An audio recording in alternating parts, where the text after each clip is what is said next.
पहला दिन 10 day MBA, 10 दिन के अंदर एमबीए कंप्लीट करने जा रहे हैं। और आज पहला अध्याय हमारा सोलोप्रेन्योर टू एंटरप्रेन्योर। वैसे जब भी आप सुनते हैं कि कुछ फ्री है तो पहली चीज दिमाग में आती, काम का नहीं होगा, कोई हिडन कॉस्ट होगा, कहीं बेवकूफ बनाने वाली बात तो नहीं है। लेकिन आज मुफ्त के नाम पे आपको ट्रैश नहीं, बहुत बड़ा ट्रेजर देने वाला हूं। नमस्कार, विवेक बिंद्रा बोल रहा हूं, फाउंडर एंड सीईओ बड़ा बिजनेस.com। ऐसे मैं मोटिवेशन स्पीकर हूं, लोगों को प्रेरित करता हूं, लेकिन आज खुद प्रेरित हो रहा हूं। आप लोगों की प्रेजेंस, एनर्जी, हजारों हजारों लोग इकट्ठे हो गए हैं, तो आपके ट्रस्ट को इंटरेस्ट के साथ लौटाऊंगा इस 1.5 घंटे में, क्योंकि आज वो करने आया हूं जो ना किसी ने सोचा है, ना यहां तक कोई पहुंचा है।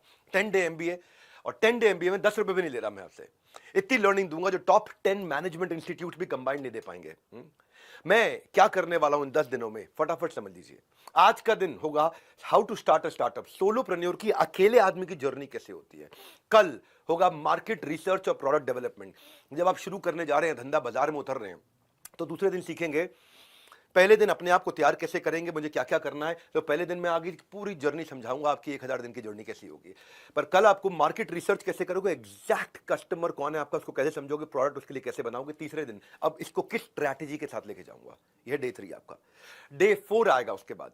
अब स्ट्रैटेजी के साथ जब बाजार में उतर रहे हो तो उसको मार्केट कैसे करोगे, उसकी पोजिशनिंग क्या होगी, उसकी मार्केटिंग क्या होगी, उसकी प्राइसिंग क्या होगी। फिर आएगा डे 5। डे 5 में जब आप बाजार में उतरने वाले हो, सेल्स करने वाले हो, उससे पहले अपनी पर्सनालिटी और कम्युनिकेशन स्किल को कैसे ठीक करेंगे।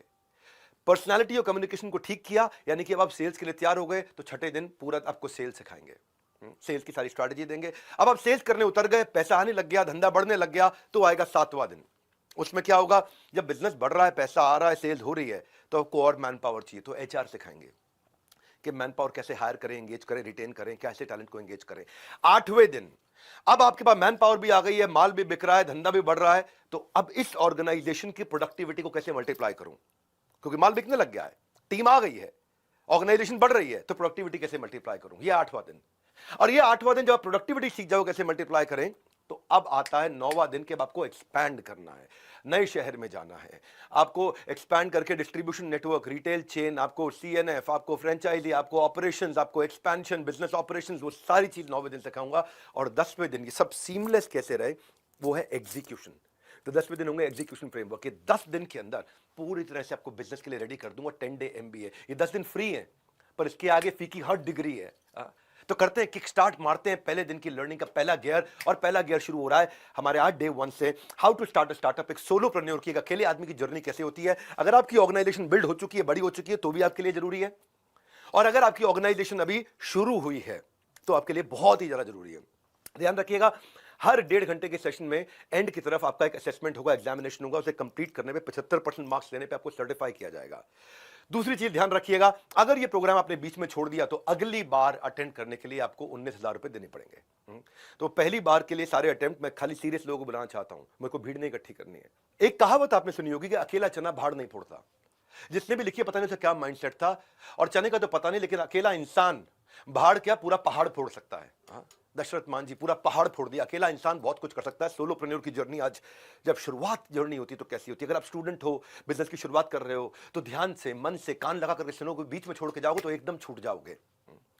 पूरा 10 दिन अटेंड करना है, सारे के सारे सेशन। आज day 1, how to start a startup, अपनी भाषा में कबीरा दिए समझाए, काम करो बस उतना जितने में सैलरी मिल जाए। प्राइवेट कंपनी में वही कुछ कर दिखाता है जो मेहनती गधे से, पहले मेहनती गधा था, मेहनती गधे से कंपनी का जीजा बन जाता है, वही कुछ करके दिखाता है तो कंपनी का जीजा बन जाता है। वो कहते हैं ना, छोटी सोच पांव की मोच इंसान को आगे बढ़ने नहीं देती। आज मैं इस मानसिकता को नष्ट कर दूंगा और आपको तैयार कर दूंगा सोलोप्रेन्योर की जर्नी के लिए, जिसमें ऐसा कहते हैं कि सोमवार को लोग बोलते हैं ना नौकरी करते वक्त कि केवल शरीर ही दफ्तर जा रहा है, आत्मा तो घर पे रहती है। रघुपति राघव राजा राम, पर वो ये नहीं कहता कि जितनी तनख्वाह उतना काम, वो कहता है दबा के करेंगे काम, सुबह हो या शाम, लेंगे अपनी मर्जी का दाम, अपनी मर्जी का समय, अपनी मर्जी की जगह, अपनी मर्जी का काम, अपनी मर्जी का दाम, दुनिया लेगी सुबह शाम, पूरे सम्मान से आपका नाम। तो जो शुरुआत होती है स्टार्टअप की, वो आसान नहीं होती। फ्रीलांस की तरह शुरू करते हो, अकेले शुरू करते हो, बड़ा अंडररेटेड प्रोफेशन है। लेकिन जो लोग वास्तव में फ्रीलांसर नहीं है, उनको लगता है कि फ्रीलांसर बेचारा बेरोजगार है, पर सच्चाई ये है कि स्टार्टअप एक बहुत ही स्ट्रेस का और लोनलीनेस का एक एक्सपीरियंस है। अकेलेपन का एक्सपीरियंस है, वो तूफान में उसको पलना पड़ता है। कहते हैं ना, जो तूफानों में पलते जा रहे हैं वही दुनिया बदलते जा रहे हैं। तो as a freelancer, as a solopreneur, no matter what you do, लोग आपको शुरू में जज करेंगे, आपको इग्नोर करेंगे, आप पे हंसेंगे, आपका मजाक उड़ाएंगे, आपसे जेलस होंगे। आज तो इस पे हंस रहे हैं जो, वो कल तेरा गुणगान करेंगे, करके देखा कोई कमाल, लोग तो इस पे अभिमान करेंगे। छोटे बदलाव से शुरुआत होगी और वही बड़ी कामयाबी का हिस्सा बनेगा। सो लेकर आया हूं फिर से आपकी काम की बात। ध्यान से सुनना मेरी बात, इसका कोई नहीं है रिपीट टेलीकास्ट, है रिपीट टेलीकास्ट, पेमेंट करना पड़ेगा। मैं हमेशा फ्री देना चाह रहा हूं, सबको फ्री देना चाहता हूं। अगर आप सीरियस नहीं हो तो आपके लिए काम का नहीं है, आपको पेमेंट करना पड़ेगा। बहरहाल आज 20 चैप्टर्स ले रहा हूं मैं। आज सोलोप्रेन्योर की जर्नी के पहला चैप्टर है, हमेशा शुरुआत अकेले फ्रीलांसिंग से होती है, लेकिन उसकी प्लानिंग करनी होती है। ऐसा नहीं कि उठाया बंदूक, गोली मार दिया, उसके बाद निशाना लगाया। पहले रेडी होगा, फिर एम करेगा, उसके बाद शूट करेगा। लोग क्या करते हैं, शूट पहले करते हैं और एम बाद में लगाते हैं। 90% लोग ऐसे ही बाजार में उतर जाते हैं। तो मैं आपको मन का काम और मन के मुताबिक इनकम, ये पेयर बहुत रेयर है। ये पेयर बहुत रेयर है कि मन का काम भी हो और मन के मुताबिक इनकम भी हो। मेरे मन में क्या है और मेरे इनकम में क्या है, दोनों मिल जाए, ये बहुत रेयर पेयर है। तो अगर फ्रीलांसर बन के मन का काम ढूंढना है तो पहले अपने अंदर कुछ बातें ढूंढो। पहली चीज, मैं क्यों शुरू कर रहा हूं, अपना गोल पहचानो, चाहिए क्या मुझे, क्योंकि जो अपने लक्ष्य में खो गया वो सफल हो गया। तो फ्रीलांसिंग अकेले शुरू करना एक स्टेपिंग स्टोन है। 10 डे MBA, 10 दिन में मजा आने वाला है, बहुत डिटेल तक ले जाऊंगा। पूरी जर्नी 10 दिन में बिल्ड होगी। लक्ष्य जितना बड़ा होगा उतना बड़ा बलिदान चाहिए, जिद चाहिए, जुनून चाहिए, दृढ़ निश्चय का स्वाभिमान चाहिए। सो काम, अब इसमें जो मानसिकता मैं आज तोड़ रहा हूं, ये पहले अध्याय के पहले चैप्टर में, 20 चैप्टर में से, वो ये है कि जो ऐसी बिल्कुल रॉटन मानसिकता होती है ना कि काम करो या ना करो, काम की फिक्र करो, और फिक्र करो या ना करो पर बॉस के आगे उसका जिक्र करो, जो काम करे उसकी उंगली करो, जो काम ना करे उसकी चुगली करो। इस मानसिकता को तोड़ के शुरुआत कहां से करोगे आप अपने सपने और अपनी रियलिटी का मैच करोगे। आपकी एस्पिरेशन और आपका एक्शन, मुझे जाना यहां है, तो उस दिशा का वेक्टर को डिसाइड करोगे, उस दिशा को तैयार करोगे। आप जब सपना देखोगे ना, मुश्किलें हजार आएंगी, लेकिन बहुत खूबसूरत वो दिन होगा जब कामयाबी शोर मचाएगी। दूसरी चीज ये देखो कि मेरी स्ट्रेंथ कहां पे है। अगर आप कहीं फुल टाइम नौकरी कर रहे हो, कुछ भी कर रहे हो, एक थोड़ा समय निकाल करके चेक करो कि मुझे कौन से स्किल को अपग्रेड करना है, और जो स्किल मेरा अच्छा है, जिसके लिए मुझे बाजार में प्राइस मिल सकता है। हर स्किल का प्राइस नहीं मिलता, और जिसका प्राइस मिलता है कई बार मेरे पास वो स्किल नहीं होता। हाँ, तो कहाँ जाना है आपको स्किल बिल्डिंग के लिए, आपको किसके पांव छूने हैं, कहाँ सर झुकाना है, ये हुनर आपके अंदर आ जाए तभी आपका जमाना है। ज्ञान प्राप्त करने के लिए किसके पास जाना है, इसको थोड़ा सा समझना है। जब आप बाजार में उतरोगे तो शुरुआत में जब आप करते हो, आपके पास टाइम लिमिटेड है, टीम नहीं है आपके पास, टेक्नोलॉजी नहीं है आपके पास, ट्रेनिंग नहीं है आपके पास। तो शुरुआत में आपको समझना चाहिए, जब आप, अगर आप प्राइस घटा रहे हो तो कस्टमर बढ़ाना है, प्राइस बढ़ा रहे हो तो कस्टमर घटाना है, दोनों में क्या करना है, टाइम बड़ा लिमिटेड है, इसको कैसे लेके जाना है। तो शुरुआत में अपने लिए लिस्ट बना लो, दो साइड की। एक साइड जो स्किल आपके पास है और आपको बहुत पसंद भी है, और एक साइड जो स्किल आपके पास है लेकिन आपको पसंद नहीं, आप इंजॉय नहीं करते, उसको यूज ही नहीं करते। एक थोड़ा सा अपने आप को पहचानना है, इस समय थोड़ा इंट्रोस्पेक्शन का टाइम है। कई बार क्या होता है, जो बेस्ट पेइंग स्किल है, जिसके लिए बाजार में बहुत पैसा मिलता है, वो कई बार आपको पसंद नहीं होता इतना। तो पहले पहचानो कि आपका टॉप स्किल कैसे, कौन सा है। अच्छा, पहचानेंगे कैसे, आपको पहचानने का तरीका बताता हूं। आप बोलो मैं तो नया हूं, मुझे पता ही नहीं मेरे पास क्या स्किल है। याद करो कि कौन से काम को करने में आपको बहुत मजा आया था। आपने या तो उसको बहुत तेज किया, बहुत एफिशिएंसी के साथ किया, या कोई बड़ी अचीवमेंट निकाल दिया अपने उस काम में। याद करो, जरूरी नहीं आपको उसका पैसा मिला था उस दिन, पर उस काम को करते हुए क्या कुछ पैसा बचाया था आपने, कमाया नहीं पूछ रहा हूं, कुछ अपने खर्चा घटा दिया था, उस काम को इतने बढ़िया से कर दिया, या बाई चांस आपने कहीं छोटी सी कोई कमाई भी कर ली उसके कारण, या कोई ऐसा आपके साथ हुआ कि आपको नए कस्टमर अचानक मिलने लग गए कि भाई मैं आपके साथ काम करना चाहता हूं, या आपने कोई नया बाजार ढूंढ लिया था, या कोई आपने वोट्स जीत लिए थे, या कोई अवार्ड जीत लिया था। कोई ऐसा काम, कोई ऐसी चीज जो आपको याद आ रही है आपके एक्सपीरियंस में, वहां से हम शुरुआत कर रहे हैं। क्या आपने ऐसा किया कि सब कुछ आपके अगेंस्ट था लेकिन फिर भी आपने डिलीवर कर दिया, कोई ऐसी चीज याद करो। क्या इसने कुछ ऐसा, आपने कोई ऐसा रिजल्ट कभी प्रोड्यूस किया है कि सब कुछ मेसी था, खराब था, सड़ा हुआ था, लेकिन सब मिस्टेक्स हो रही थी पर आपने लाके ठीक कर दिया उसको। कोई ऐसा दिन याद आ रहा है आपको? वहां से शुरुआत करते हैं।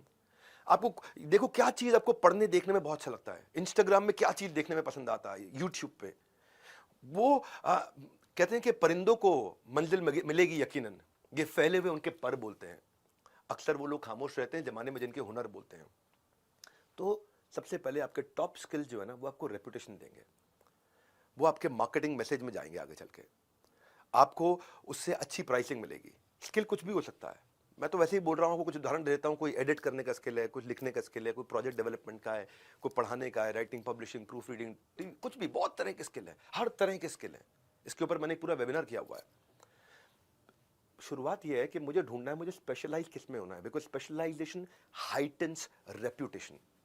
मुझे स्पेशलाइजेशन चाहिए किस में, कि जो बेस्ट स्पेशलिटी है, जहां पे आपका स्किल और पैशन इंटरैक्ट करेगा, तो आपके जुनून का नतीजा जरूर निकलेगा, और हुनर जो है आपके अंदर है, उसके समंदर से नूर निकलेगा। तो आपको क्या करना है, अब आप थोड़ा स्वॉट की तरफ चलो। स्वॉट क्या होता है? एक होता है स्ट्रेंथ वीकनेस जो होती है आपके अंदर, मेरी ताकत क्या है और मेरी कमजोरी क्या है, वो आपके अंदर होती है। एक होता है अपॉर्चुनिटी थ्रेट, वो आपके बाहर होती है। अपॉर्चुनिटी होती है कहां पे कस्टमर है, थ्रेट होता है कहां कॉम्पिटिटर है, ये बाहर है। दो चीजें, आपकी ताकत आपकी कमजोरी अंदर है, और अपॉर्चुनिटी थ्रेट वो बाहर है। तो स्ट्रेंथ वीकनेस अपॉर्चुनिटी थ्रेट, तो इसको यहां से हम शुरू करेंगे अपना एमबीए। ताकि मैं एमबीए को थ्योरेटिकल नहीं रखना चाहता, मैं चाहता हूं आपकी प्रैक्टिस में आ जाए। कहां पे आपको लगता है कि थ्रेट है आपके लिए, कहां आपको लगता है आपके लिए फेलियर है बड़ा, असफलता एक चुनौती की तरह होती है, उसको थोड़ा स्वीकार करो, देखो आपके अंदर क्या कमी रह गई है, उसके बाद उसका सुधार करो। सो हमें अब हमने थोड़ा स्पॉट करने के बाद अब आप लिखना शुरू करोगे। आपको मैनुअल दिया हुआ साथ साथ, उस मैनुअल का प्रिंट आउट निकाल लिया होगा आपने, नहीं निकाला तो प्रिंट आउट निकाल के रेडी रहिए हमेशा। मोबाइल सामने रखिए, नोट्स बनाते जाइए। अब आपको देखना है कि मुझे इंप्रूव किसको करना है, क्योंकि ब्यूटी क्या है, इंटरनेट पे आपको आज बहुत कुछ मिल रहा है सीखने के लिए। सो चाहे कोई भी कोर्स ज्वाइन करो जो आपके काम का है, जितना सारा जानोगे आप, जितना उसके बारे में जान जाओगे, उतने वैल्यूएबल बनते चले जाओगे, और जितना वैल्यूएबल बनोगे उतनी ज्यादा आपको वैल्यूएबल मिलेंगे, वैल्यूएबल्स मिलेंगे। यानी कि आपका प्राइस आप इंक्रीज कर सकते हो with extra knowledge that you have. ये 10 डे प्रोग्राम जो मैं कर रहा हूं, ये वैसे अपने आप में परिपूर्ण है, संपूर्ण है, पर जैसे एमबीबीएस के बाद एमडी होती है, उसी तरह मेरे पास भी एमडी के लिए एडवांस प्रोग्राम्स भी हैं। मौका लगेगा तो बीच में बताऊंगा आपको इस 10 दिन के दौरान कि मैं एक प्रोग्राम लॉन्च किया, बीबी इम्पैक्ट, आउटकम ओरिएंटेड इम्पैक्ट। तो जो स्पेशलाइजेशन करना चाहते हैं, ये फ्री में 10 डे एमबी सारे करें, इसमें कोई कॉस्ट नहीं है, कोई हिडन कॉस्ट नहीं है, कुछ नहीं देना आपको। आपको बस पूरा अटेंड करके एग्जाम पास करना है और सर्टिफिकेट लेना है। इसके बाद अगर आपको और कुछ चाहिए, मुझसे सीखना चाहते हैं एंटरप्रेन्योरशिप, तो मैं आपको बीबी इम्पैक्ट के बारे में बताऊंगा। चलता हूं दूसरे अध्याय पे। अब आपने आइडेंटिफाई किया अगर कि मैं क्या करने वाला हूं, तो अब आपको एक छोटे ऑफिस की तैयारी करनी है। कोवर्किंग स्पेस होगा, क्या होगा, आपको क्या मंच, जहां से आप शुरुआत करने जा रहे हो। अपने घर के अंदर एक कमरा ले सकते हो, वहां शुरू कर सकते हो, बाहर जा सकते हो जहां पे आप ऑफिस का एनवायरनमेंट मिल जाए आपको। अपने हौसलों के बल पर हम अपनी प्रतिभा दिखा देंगे, भले कोई मंच ना दे हमको, हम अपना मंच खुद ही बना लेंगे।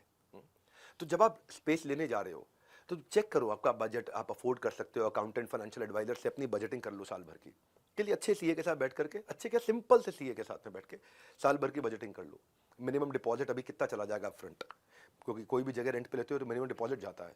और अगर आपको वो लीज कंटिन्यू नहीं करनी, अगर एग्जिट करना है, तो कितना पहले उसको एडवांस में नोटिस देना पड़ेगा, ताकि आपका पैसा कम से कम कटे। जितनी चीज़ें हो सके कोवर्किंग स्पेस से शुरू कर लो, कहीं से शुरू कर लो। शुरुआत में ज़्यादा खर्चा मत करो। जो चीज़ें हो सकती हैं शुरू में मैन पावर हायर मत करो, आउटसोर्स करो बिगिनिंग में। इंटेलिजेंट वेंडर से मिलो, जितने ज़्यादा वेंडर से मिलोगे उतना सिखा देंगे वेंडर आपको, उससे अगले वेंडर से नेगोशिएट करना आसान हो जाएगा। एक रूल बताता हूँ जिंदगी में, वेंडर आएगा अपने आप सिखा के जाएगा। जो चीज़ आपको नहीं आती, उस चीज़ के लिए 10 वेंडर बुला लो, 7 वेंडर बुला लो, 5 वेंडर बुला लो। वेंडर आएगा अपने आप हर चीज़ सिखा के जाएगा। वेंडर आपको इतना इंटेलिजेंट बना देगा कि अगले वेंडर के साथ आप पिछले वेंडर की स्ट्रेंथ और वीकनेस ढूंढ के अगले के साथ नेगोशिएट कर लोगे। आप अगर टेक सेवी नहीं हो, आपको लगता है मुझे टेक्नोलॉजी नहीं आती, कोई बात नहीं, वेंडर आएगा सिखा के जाएगा। और वही उन्हीं में से कोई एक ट्रबल शूटिंग वेंडर रख लो अपने साथ, जो आपकी सारी टेक्नोलॉजी का काम भी कर देगा। मैं अभी आपको टीजर दे रहा हूं और पूरा ट्रेलर और पूरी पिक्चर भी बाकी है, तो भूलकर हर बात बने रहना मेरे साथ। बीच बीच में उठने की आदत है ना आपकी, व्हाट्सएप खोलने की, बाकी चीजें देखने की, बंद कर दो उसको। ढूंढने जाओ तो मार्केट में 1000 डुप्लीकेट चीजें पड़ी हैं। एडिडास का एबीबाज, बिस्लरी का बिलसेरी मिलता है, प्यूमा का पोमा मिलता है, ये सब सस्ती चीजें हैं। ये स्टूडेंट्स को अट्रैक्ट करती हैं, क्यों? क्योंकि सस्ता पड़ता है ना, जेब में पैसे नहीं होते हैं। पर मैं सस्ते में नहीं, बिल्कुल मुफ्त में दे रहा हूं, और नकली फर्स्ट कॉपी नहीं, बिल्कुल 100% ओरिजिनल कंटेंट दे रहा हूं। ना क्रैश कोर्स, ना शॉर्टकट। ये एमबीए का सक्सेस का हाईवे है। कम समझ के या कमजोर समझ के इसको ऐसा मत समझ लेना कि भाई कम दिन है तो कमजोर होगा। छोटी बुलेट होती है ना, वो बुलेट छोटी इंसान का शरीर फाड़ देती है। मैं उसी छोटी सी बुलेट में 10 दिन के अंदर इतनी स्पीड से आऊँ, इतनी स्पीड से पढ़ाऊंगा, लाइफ टाइम की लर्निंग छोड़ के जाऊंगा आपके लिए। अब मैं चलता हूं, आपको ऑफिस सेटअप की कुछ बेसिक बात करी। प्रायोरिटी मैनेजमेंट, तीसरा चैप्टर मेरा, 20 चैप्टर ले रहा हूं। प्रायोरिटी का मतलब है सब कुछ नहीं करना है, वही करना है जो आपके गोल स्टेटमेंट को कंट्रीब्यूट करता हो। हर रोज अपनी 1 या 2 बड़ी प्रायोरिटी डिफाइन करके चलनी है कि आज के दिन मैं ये अचीव करके छोड़ूंगा। हाँ, क्योंकि थॉट प्रोसेस अपना बदलो, लेजीनेस हटाओ अपनी। लेजीनेस कहाँ होती है? ज्यादा काम करने से मैं नहीं बोल रहा कि आप एफिशिएंट हो गए। प्रायोरिटी क्या है जो सबसे बड़ा इंपैक्ट लाएगी? नहीं तो क्या है, जो एम्प्लॉयज की क्या मेंटालिटी रहती है, कई बार काम करो, बने रहो पगला, काम करेगा अगला, बने रहो कूल, सैलरी मिलेगी फुल। ये सब मानसिकता को तोड़ेंगे।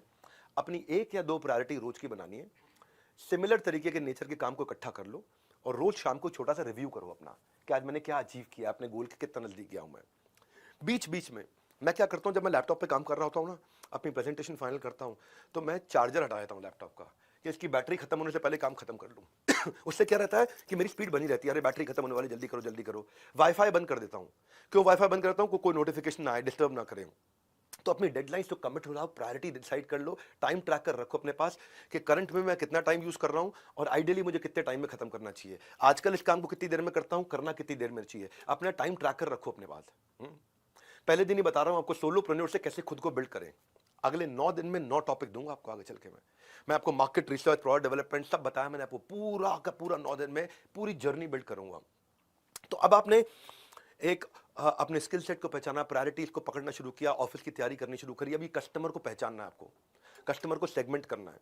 इसके ऊपर कल का पूरा 1.5 घंटा इसी पे है, मार्केट सेगमेंटेशन पे, कि मार्केट रिसर्च के ऊपर, प्रोडक्ट डेवलपमेंट के ऊपर। पर थोड़ा भी आप समझो कि स्टार्टअप की सक्सेस जो शुरुआत होती है ना, वो आपकी आंखों से नहीं, कस्टमर की आंखों से कैसा दिखता है उस तरह शुरुआत होती है। आपको कैसा दिखता है उस पर निर्भर नहीं करता, कस्टमर को कैसा दिखता है उस पर निर्भर करता है। उसके पर्सपेक्टिव से देखना पड़ता है। वो एंड यूजर जो है वो कैसे अप्लाई करेगा आपके प्रोडक्ट को, वो इस्तेमाल कैसे करेगा, उसको कहाँ कहाँ फायदा होगा, कहाँ कहाँ फंस सकता है वो। आपकी मार्केट की कैरेक्टरिस्टिक्स पहचानने हैं आपको, ये है मार्केट रिसर्च। आपको कौन पार्टनर्स मिल सकते हैं इसमें, इसका मार्केट साइज कितना बड़ा है, यहाँ पे कितना कस्टमर है, इसका कंपटीशन इस समय क्या बिहेव कर रहा है। तो अपनी मार्केट रिसर्च में अपने आपको नैरो डाउन करते जाओ, नैरो डाउन करते जाओ। सबको सेटिस्फाई नहीं करना शुरू में। स्टार्टअप ना लोगों को हायर करने से शुरू नहीं होता, या प्रोडक्ट बनाने से, डेवलपर से शुरू नहीं होता। स्टार्टअप होता है कि कस्टमर की एक अनमेट नीड को पकड़ लें, जिस नीड को अभी तक किसी ने पूरा नहीं किया, बस उतना ही करना है। सबको बेचना और सस्ता बेचना, ये दोनों गलत मानसिकता है। सब मेरे कस्टमर है, गलत मानसिकता है। सस्ता बेचना है, गलत मानसिकता है। सेलिंग टू एवरीवन और सेलिंग चीप, ये दोनों चीजें हटा करके आपको प्रीमियम कैसे प्राप्त होगा, इन 10 दिनों में आप इस एमबीए में सीखोगे, 10 डे एमबीए में। हर आदमी आपका कस्टमर नहीं होता है। कंसिस्टेंसी कॉस्ट है, इसमें बने रहना। इस प्रोग्राम में जो रोज आएगा वो रोजगार के लिए कभी धक्के नहीं खाएगा। तो आपको किताबी कीड़ा नहीं, बिजनेस का शेयर बना दूंगा आपको मैं। तो ये कैसे करोगे, मार्केट में उतरोगे कैसे, एक इसकी क्या शुरुआत होगी कि मैं कैसे मार्केट रिसर्च करूंगा। पहले अपनी फोकस्ड पायलट मार्केट डिफाइन कर दो, बस लिख लेना वर्ड को, फोकस्ड पायलट मार्केट। हाँ, अगर आप अकेले शुरुआत कर रहे हैं, बिजनेस का आइडिया भले ही बड़ा हो, और शुरुआत छोटी रहनी चाहिए हमेशा, बहुत छोटे से शुरू करना चाहिए। मैं ऐसा क्यों बोल रहा हूं आपको समझाता हूं। स्ट्रैटेजी होनी चाहिए कि मैं छोटी मार्केट को पूरा जीत लूं, डोमिनेट कर लूं बड़ी मार्केट में घुसने से पहले, क्योंकि वहां पे छोटी मार्केट में जो गलती करोगे, गलतियां भी छोटी रहेंगी। जब पूरे देश में पहुंच जाओगे तो गलतियां पूरे देश में फैल जाती हैं आपकी। तो अपनी मार्केट को नैरो डाउन करते जाओ और इनिशियल प्रॉफिट्स बना लो, क्योंकि आप जितनी बड़ी मार्केट में उतरोगे उतने ज्यादा खर्चे करके आ जाओगे। तो मल्टीपल मार्केट सेगमेंट को जब आप इग्नोर करना सीख गए ना, कि मैं बस ये लोग हैं, ये रीजन है, ये प्रोफाइल है मेरे कस्टमर का, इन पे फोकस करना है, तो क्या करोगे आप वैल्यू क्रिएट करने लग जाओगे। अब वहां फोकस होगा, नहीं तो मैं इधर कैसे जाऊं, उधर कैसे जाऊं, यहां दुकान कैसे खोलूं, वहां कैसे पहुंचूं। छोटे एरिया को डोमिनेट करो, छोटी मिस्टेक्स करो शुरू में, जितने रिसोर्सेज उनका पूरा इस्तेमाल कर लोगे। शुरू में बड़ा ऑफिस नहीं खोलना, पहले बिजनेस खड़ा बाद में बड़ा। एक्सपीरियंस क्रिएट करो कस्टमर का, कि word of mouth local market में आपके बारे में फैल जाए। मत घबराओ size of the focus pilot market से, छोटा ही है, जितना छोटा है उतना बढ़िया, स्मॉलर द बेटर। तो ये शुरुआत है आपकी। फोकस पायलट मार्केट ढूंढूंगा मेरी क्या है, कैसे मिलेगा ये फोकस पायलट मार्केट। मैं आपको 6 सवाल दे रहा हूं। फोकस पायलट मार्केट क्या होता है समझो। पहला सवाल, क्या जिस कस्टमर के पास जा रहा हूं मैं, वो कस्टमर वेल फंडेड है, उसके पास पैसा है मुझे देने के लिए, या ऐसा बंदा है जिसके लिए मुझे मेहनत बहुत करनी है लेकिन उसके पास बजट ही नहीं है। जो आपने अपना कस्टमर प्रोफाइल बनाया ना। दूसरा, क्या मैं या मेरा सेल्स के जो भी छोटी टीम है वो वहां तक पहुंच सकती है आसानी से। तीसरा, फोकस पायलट मार्केट कैसे डिफाइन कर रहे हो। हाँ, नोट्स दिए आपको, मैनुअल दिया है, मैनुअल में भी नोट्स है आपके पास में। तीसरा, क्या वो कस्टमर के पास एक कंपेलिंग रीजन है खरीदने का, कोई बड़ा कारण है कि उसको ये प्रोडक्ट चाहिए ही चाहिए आपसे, तो वो आपकी फोकस पायलट मार्केट है। चौथा, क्या आपको कोई पार्टनर की जरूरत पड़ने वाली है वहां तक बेचने के लिए। पार्टनर मतलब चाहे डिस्ट्रीब्यूटर हो, सीएनएफ हो, रिटेलर हो, फ्रेंचाइजी हो, या किसी प्रकार का कोई भी इंडिपेंडेंट कंसल्टेंट हो, कोई एफिलिएट हो, कोई सोशल मीडिया चैनल्स हो, कोई और इन्फ्लुएंसर हो, क्या किसी की कोई इसमें मदद कर सकता है आपको वहाँ पहुँचने में? पाँचवा, इसमें क्या कोई एंट्री बैरियर है या कंपटीशन जब मर्जी घुस जाएगा इसमें? छठा, क्या ये सेगमेंट को अगर मैंने जीत लिया तो मैं इसको एक्सपैंड कर पाऊंगा? अगर ये 6 आंसर हैं यस, क्या आपको हाँ इसके आंसर मिल रहे हैं पॉजिटिव डायरेक्शन में, तो अब आपकी फोकस पायलट मार्केट बनने लग गई है। जैसे मैं बताता हूँ, जेफ बेजोस की अमेजॉन की फोकस पायलट मार्केट पहले बहुत छोटी थी। एग्जाम्पल से सीखो आप। वो क्या फोकस पायलट मार्केट थी? खाली बुक्स, किताबें किताबें किताबें किताबें। 90s में चालू किया, किताबें बेचनी थी बस, खाली ऑनलाइन किताबें बेचते थे वो। तो अमेजॉन ने फोकस पायलट मार्केट को जीतने के बाद में एडजेसेंट कैटेगरी में एंटर किए थे। वो उसका फाउंडेशन बन गया था। उसके बाद दूसरी प्रोडक्ट कैटेगरी आई, इलेक्ट्रॉनिक आया, फैशन आया, ग्रोसरी आया, सब कुछ आया, मल्टी बिलियन डॉलर कंपनी हो गई अमेजॉन। लेकिन शुरू फोकस पायलट मार्केट से किया। टिंडर एक डेटिंग ऐप होती है, टिंडर ये 2012 में लॉन्च हुई। पर फोकस पायलट मार्केट क्या थी कि खाली वेस्ट कोस्ट के कॉलेज स्टूडेंट्स के साथ शुरू करेंगे और उनके साथ टेस्ट करके अपने प्रोडक्ट को इंप्रूव कर लेंगे। कॉलेज की पॉपुलेशन में टिंडर ने कॉलेज के ही बच्चों को हायर किया, कॉलेज कैंपस रिप्रेजेंटेटिव्स की तरह, और उनसे ऐप्स डाउनलोड कराई अपने पीयर्स में और बताया कि कॉलेज पार्टी ऑर्गेनाइज करेंगे, लेकिन अगर टिंडर ऐप है तो आप आ सकते हो, नहीं तो नहीं आ सकते। धीरे धीरे धीरे धीरे धीरे धीरे फोकस पायलट मार्केट के बाद में वो एक्सपैंड किया। हर ऑर्गेनाइजेशन करती है। एक जॉब सर्च की बड़ा प्रोमिनेंट पोर्टल है कॉल्ड लिंक्डइन, सब जानते हैं लिंक्डइन। लिंक्डइन ने शुरू में किस पे फोकस किया? जिसको नौकरी चाहिए? नहीं, जिसको नौकरी देनी है, यानी कि रिक्रूटर पे फोकस किया, यानी कि एचआर हेड पे फोकस किया। जितने ज्यादा रिक्रूटर आ गए, बाकी सब के सब जॉब ढूंढने वाले अपने आप पहुंच गए। तो उन्होंने एक फोकस पायलट मार्केट डिसाइड करी। बाद में पॉजिटिव वर्ड स्प्रेड हो जाता है। सो अभी मैं आपको पहली खुराक दे रहा हूं, लर्निंग की पूरी संजीवनी बूटी अभी दूंगा। थ्योरी में जो प्रैक्टिकल का तड़का लगाऊंगा, बहुत स्किल्स होंगे, ग्रेट, आपकी प्रोफाइल का बढ़ जाएगा वेट। 10 दिन रिजल्ट कंप्लीटली इन। तो ये जुड़े रहना मेरे साथ। परसोना पे चलते हैं, कहानी आगे बढ़ाते हैं कि कस्टमर का परसोना कैसे बनेगा। फोकस पायलट मार्केट का परसोना एक मिनी बायोग्राफी होती है रियल यूजर की। उसकी गोल, स्ट्रेंथ, पेन, मोटिवेशन क्या है मेरे कस्टमर के, वो कैसा सोचता है, उसका एक डिस्क्रिप्शन लिखो, उस कस्टमर का साइकोलॉजी लिखो उसकी। बाद में टेक्नोलॉजी बनाओगे, पहले साइकोलॉजी आएगी फिर टेक्नोलॉजी आएगी। याद रखा करो मेरी बातों को, पहले साइकोलॉजी बाद में टेक्नोलॉजी। टेक्नोलॉजी अब ऐप बनाने लगते हो, टेक्नोलॉजी बनाना शुरू करते हो, मोबाइल एप्लीकेशन बनाना, वेबसाइट, जो भी टेक्नोलॉजी था, पहले साइकोलॉजी पकड़ो कस्टमर की कि क्या उससे आपको आपका मार्केटिंग मैसेज समझ में आएगा, आपको समझ में आएगा इन्फ्लुएंसर बायर कंज्यूमर कौन है। ये नॉलेज का खजाना दे रहा हूँ, नॉलेज का खजाना। जाने का कोई एक्सक्यूज मत बनाना। 10 डे एमबीए, दाम नहीं है लेकिन दम बहुत है। इंटरनेट पर ढूंढने से आपको एमबीए का कभी ऐसा नहीं मिलेगा ज्ञान। इसीलिए पूरा प्रोग्राम अटेंड कीजिए, क्योंकि बाद में देने पड़ जाएंगे दाम। आप दूसरी बार नहीं आ सकते, दूसरी बार फ्री में नहीं आ सकते, मतलब आ तो सकते हो, फ्री में नहीं आ सकते, इसलिए पूरा अटेंड करना है। 5वां अध्याय आज का 20 में से, डिसीजन मेकिंग यूनिट। अब जो कस्टमर का आपने पर्सोना डिसाइड किया, उसमें डिसीजन लेता कौन है? वो खुद लेता है या उसके बिहाफ पे कोई और लेता है? अच्छा, अगर आप कहते हो नहीं नहीं वो डिसीजन खुद ही लेता है, तो उसके सेकेंडरी इन्फ्लुएंसर कौन है? तो वो किससे इन्फ्लुएंस होकर डिसीजन लेता है? क्या कोई मीडिया पब्लिकेशन पढ़ रहा है वो?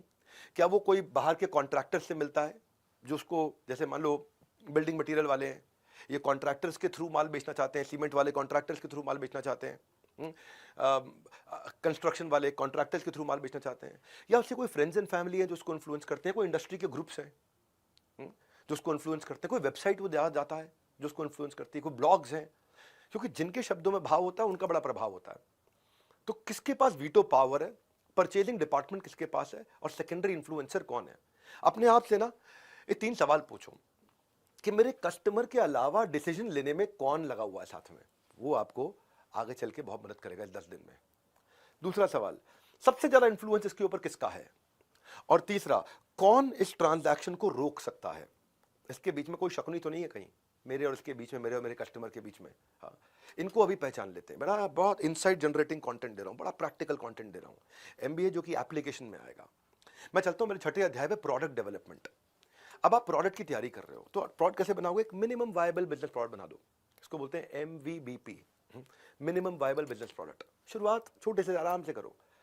अब उसके रूल क्या होने चाहिए? प्रोडक्ट बना रहे हो, आपको प्रोडक्ट है, सर्विस है, कुछ भी है, बाल काट रहे हो, वो भी प्रोडक्ट बोल रहा हूँ उसको मैं भी, कुछ भी है, प्रोडक्ट या सर्विस एक ही बात है। अगर मैं प्रोडक्ट बोल रहा हूँ मतलब आप सर्विस करना चाहते हो तो सर्विस भी मानी जाएगी उसमें।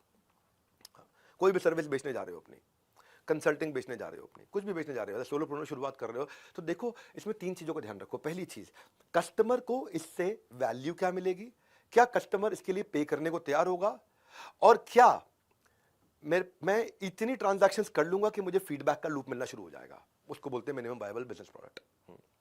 इसके बारे में मैं डे 2 पे यानी कि कल शाम को बहुत डिटेल में बताऊंगा। ये बहुत डिटेल में जाएगा भी, सारी चीजें काम की, सबका अपना मोल, सच्चा फायदा जो बताए वो सबसे ज्यादा अनमोल। हाँ, तो भैया ऐसा है, लर्निंग का डोज आपको लेना होगा हर रोज। ये बताता हूं कि अब मेरा जो नेक्स्ट चैप्टर आएगा वो बताएगा कि ब्रांड कैसे बनेंगे। नोट्स बनाते रहो। People will forget what you said, people will forget what you did, but they don't forget how do you make them feel। तो पहला स्टेप है कि कस्टमर को ब्रांड बनाते वक्त कस्टमर को फील कैसे किया जाए, वो अरे वाह कैसे बोले, कनेक्ट कैसे हो। तो अभी आप अकेले हो, अपना पोर्टफोलियो कैसे बनाओगे। जब मैं छोटा था, बचपन में बहुत छोटा था मैं, तो शक्तिमान प्रोग्राम आया करता था। वो घर में होता था, गंगाधर गल्ला दुकान शक्तिमान, घर पर गंगाधर। तो ये जो घर पर गंगाधर गल्ला दुकान शक्तिमान, क्या मतलब हुआ, उसकी अपनी उसका अपना एक प्रोफाइल है। अगर आप शुरू कर रहे हो ना, एक फुल पेज इमेज के साथ अपना पोर्टल, अपनी वेबसाइट बनाओ। बिल्डिंग पर्सनल ब्रांड बहुत इंपॉर्टेंट है, आसान नहीं है।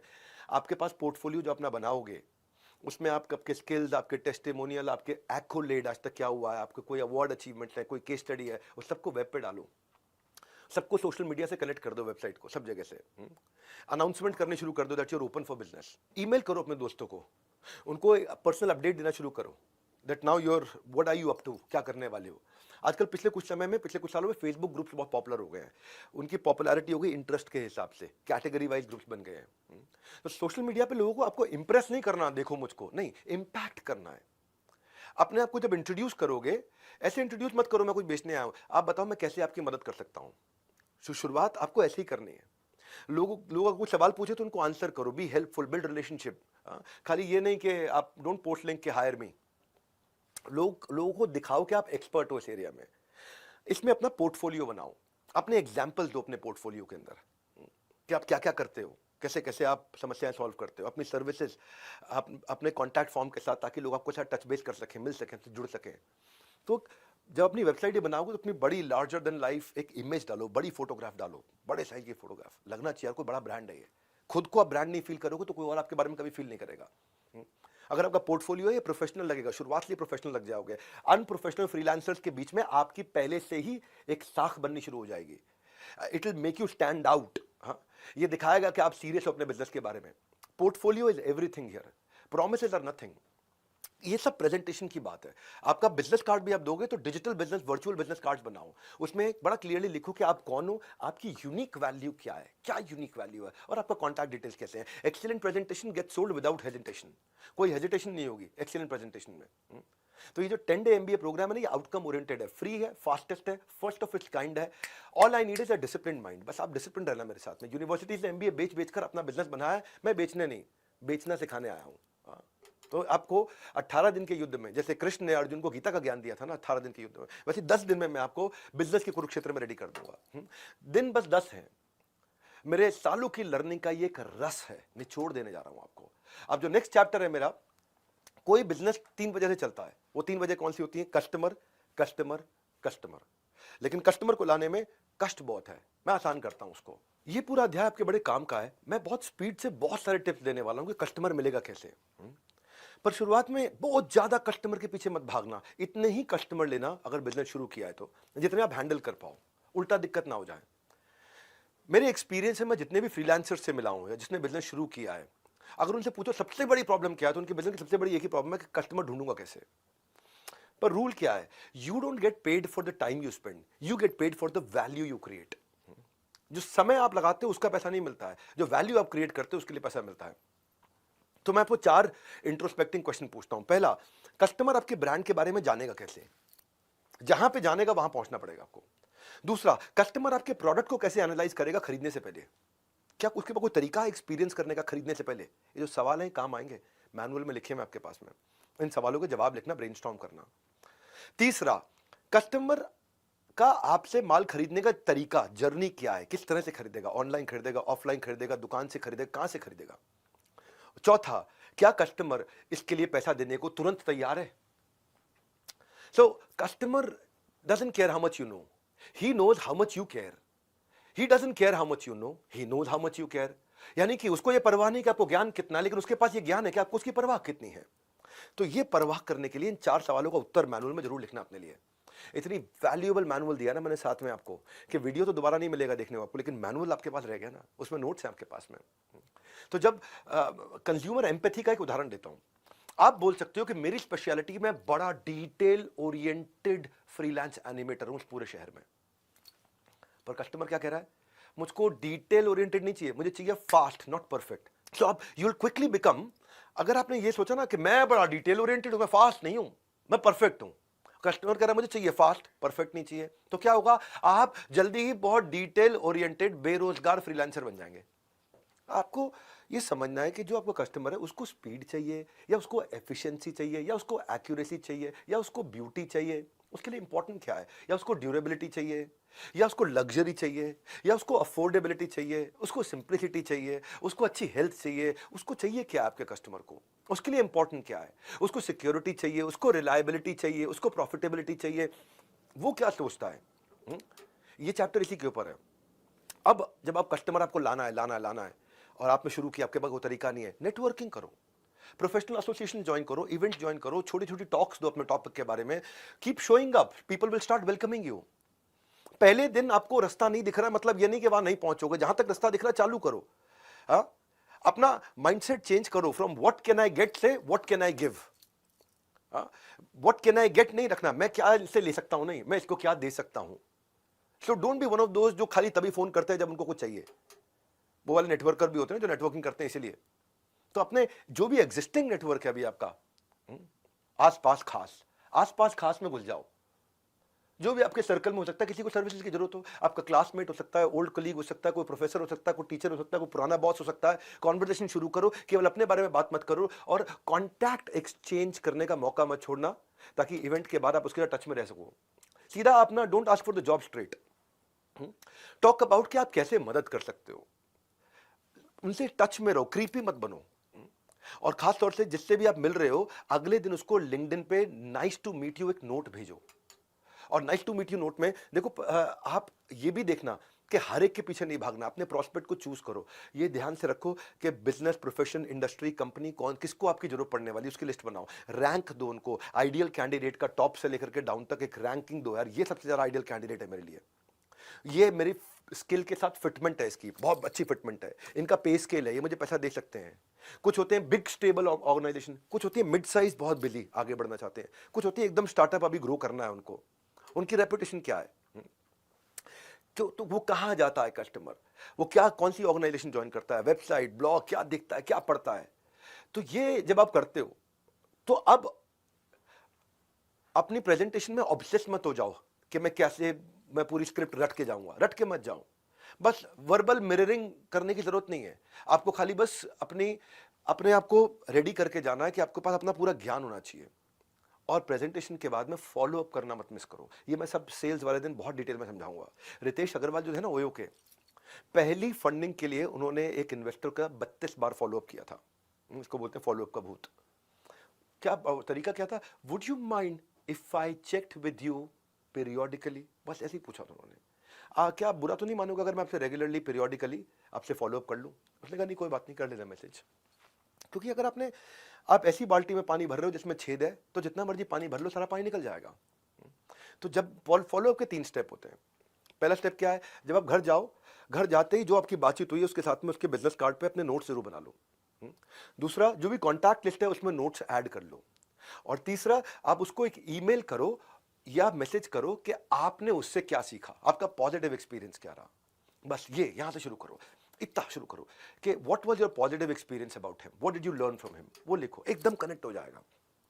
पता होना चाहिए आपको एंटिसिपेटरी कंटेंट, जो काम का कंटेंट है उसके लिए। हाँ। और अगर आप देख रहे हो बिल्कुल जवाब नहीं दे रहा, कभी जवाब नहीं दे रहा, तो then you can stop also, certainly stop. अगर वो बोल देता है कि मेरे से बात मत करो, मुझे कॉल मत करो, तो एकदम रुक जाओ। अब इस सबका आपको ट्रैक रखना है, शुरुआत है ना बिजनेस की, तो फ्री टूल्स मिल जाएंगे इसको ट्रैक रखने के लिए। आप ऐसे नहीं कर पा रहे हो, फ्री टूल्स सीआरएम के मिल जाएंगे आपको, जहां पे आप अपनी कॉन्वर्सेशन को ट्रैक कर सकोगे कि पिछली बारी क्या बात हुई है, नोट्स बना दो वहीं पे। एक सिस्टम मिल जाएंगे आपको, फ्री सीआरएम के टूल्स मिल जाएंगे, क्योंकि आप सोलोप्रेन्योर हो, शुरुआत कर रहे हो। और वहां पे आप मेंटेन कर सकते हो, जैसे अपने फाइनेंशियल रिकॉर्ड मेंटेन करते हो, वैसे ये आपके टाइम और एनर्जी का इन्वेस्टमेंट रिकॉर्ड है। तो बिल गेट्स कहते हैं कि आप कैसे इंफॉर्मेशन को गैदर और मैनेज करते हो वो डिटरमिन करेगा कि आप जीतोगे कि हारोगे। सो इस केस के लिए अब आपको अब ये करते वक्त सीआरएम में और लोगों को पास जाने में कंसिस्टेंसी रखनी है। जैसे किसी के पास अगर नौकरी नहीं है ना, तो उसको नौकरी ढूंढने को नौकरी की तरह करना पड़ता है कि मैं सवेरे 9 से लेकर शाम 6 बजे तक खाली नौकरी ढूंढूंगा, ये मेरी नौकरी है अभी। इतनी कंसिस्टेंसी चाहिए आपको। क्योंकि कंसिस्टेंसी आपके एवरेज को एक्सीलेंस में कन्वर्ट करेगी। रिजल्ट पर नहीं, रूटीन पर फोकस करना है आपको कि मैं रूटीन के साथ इतने कस्टमर्स के पास जाऊंगा, कंसिस्टेंट रहूंगा, कंक्लूजन मिलेगा, कैजुअल रहूंगा, कंफ्यूजन मिलेगा। शुरू में अपने कॉमन कनेक्शंस बिल्ड करो ना। कोई भी सेम स्कूल के थे, सेम प्रोफेशनल ग्रुप के थे, सेम प्लेस ऑफ वर्शिप, एक जैसे मंदिर जाते हैं, एक जैसे गुरुद्वारे जाते हैं, सेम तरह का गोल है, सेम तरह की सोशल सर्विस करते हैं, सेम तरह की कोई समाज सेवा करते हैं। और जब आप उनसे मिलोगे, उनको जो जो आपके पास किसी भी प्रकार की अथॉरिटी है उसको जरूर प्रोजेक्ट कर देना। अथॉरिटी समझ तो जैसे जैसे हॉस्पिटल जाओ या कहीं डॉक्टर के क्लिनिक जाओ तो वहां पे अपनी डिग्री जरूर डिस्प्ले करता है, वो उसकी अथॉरिटी है। वो डिग्री डिस्प्ले कर रहा है, प्रमोट कर रहा है उनकी अथॉरिटी को। हाँ, तो आपका रिज्यूमे, वेबसाइट, आपका बायो, पोर्टफोलियो, आपकी क्लाइंट लिस्ट, आपके कोई भी प्रोफेशनल टाइटल है, आपकी कोई मेंबरशिप्स है, सर्टिफिकेशंस हैं, कोई स्पेशल ट्रेनिंग है, कोई अवार्ड्स हैं, वो आपकी अथॉरिटी को डिफाइन करते हैं। सो आप अपने ट्रस्टेड इनर सर्कल को बिल्ड करके वहां पे, जिसमें जैसे आप कोई फेलो फ्रीलांसर है, कोई और बडी है, कोई रिलेटिव मेंटर है आपका, वहां से शुरुआत करो। नहीं मिलती जॉब पोर्टल्स पे जाओ, वहां आपको रिक्वायरमेंट्स मिल जाएंगी।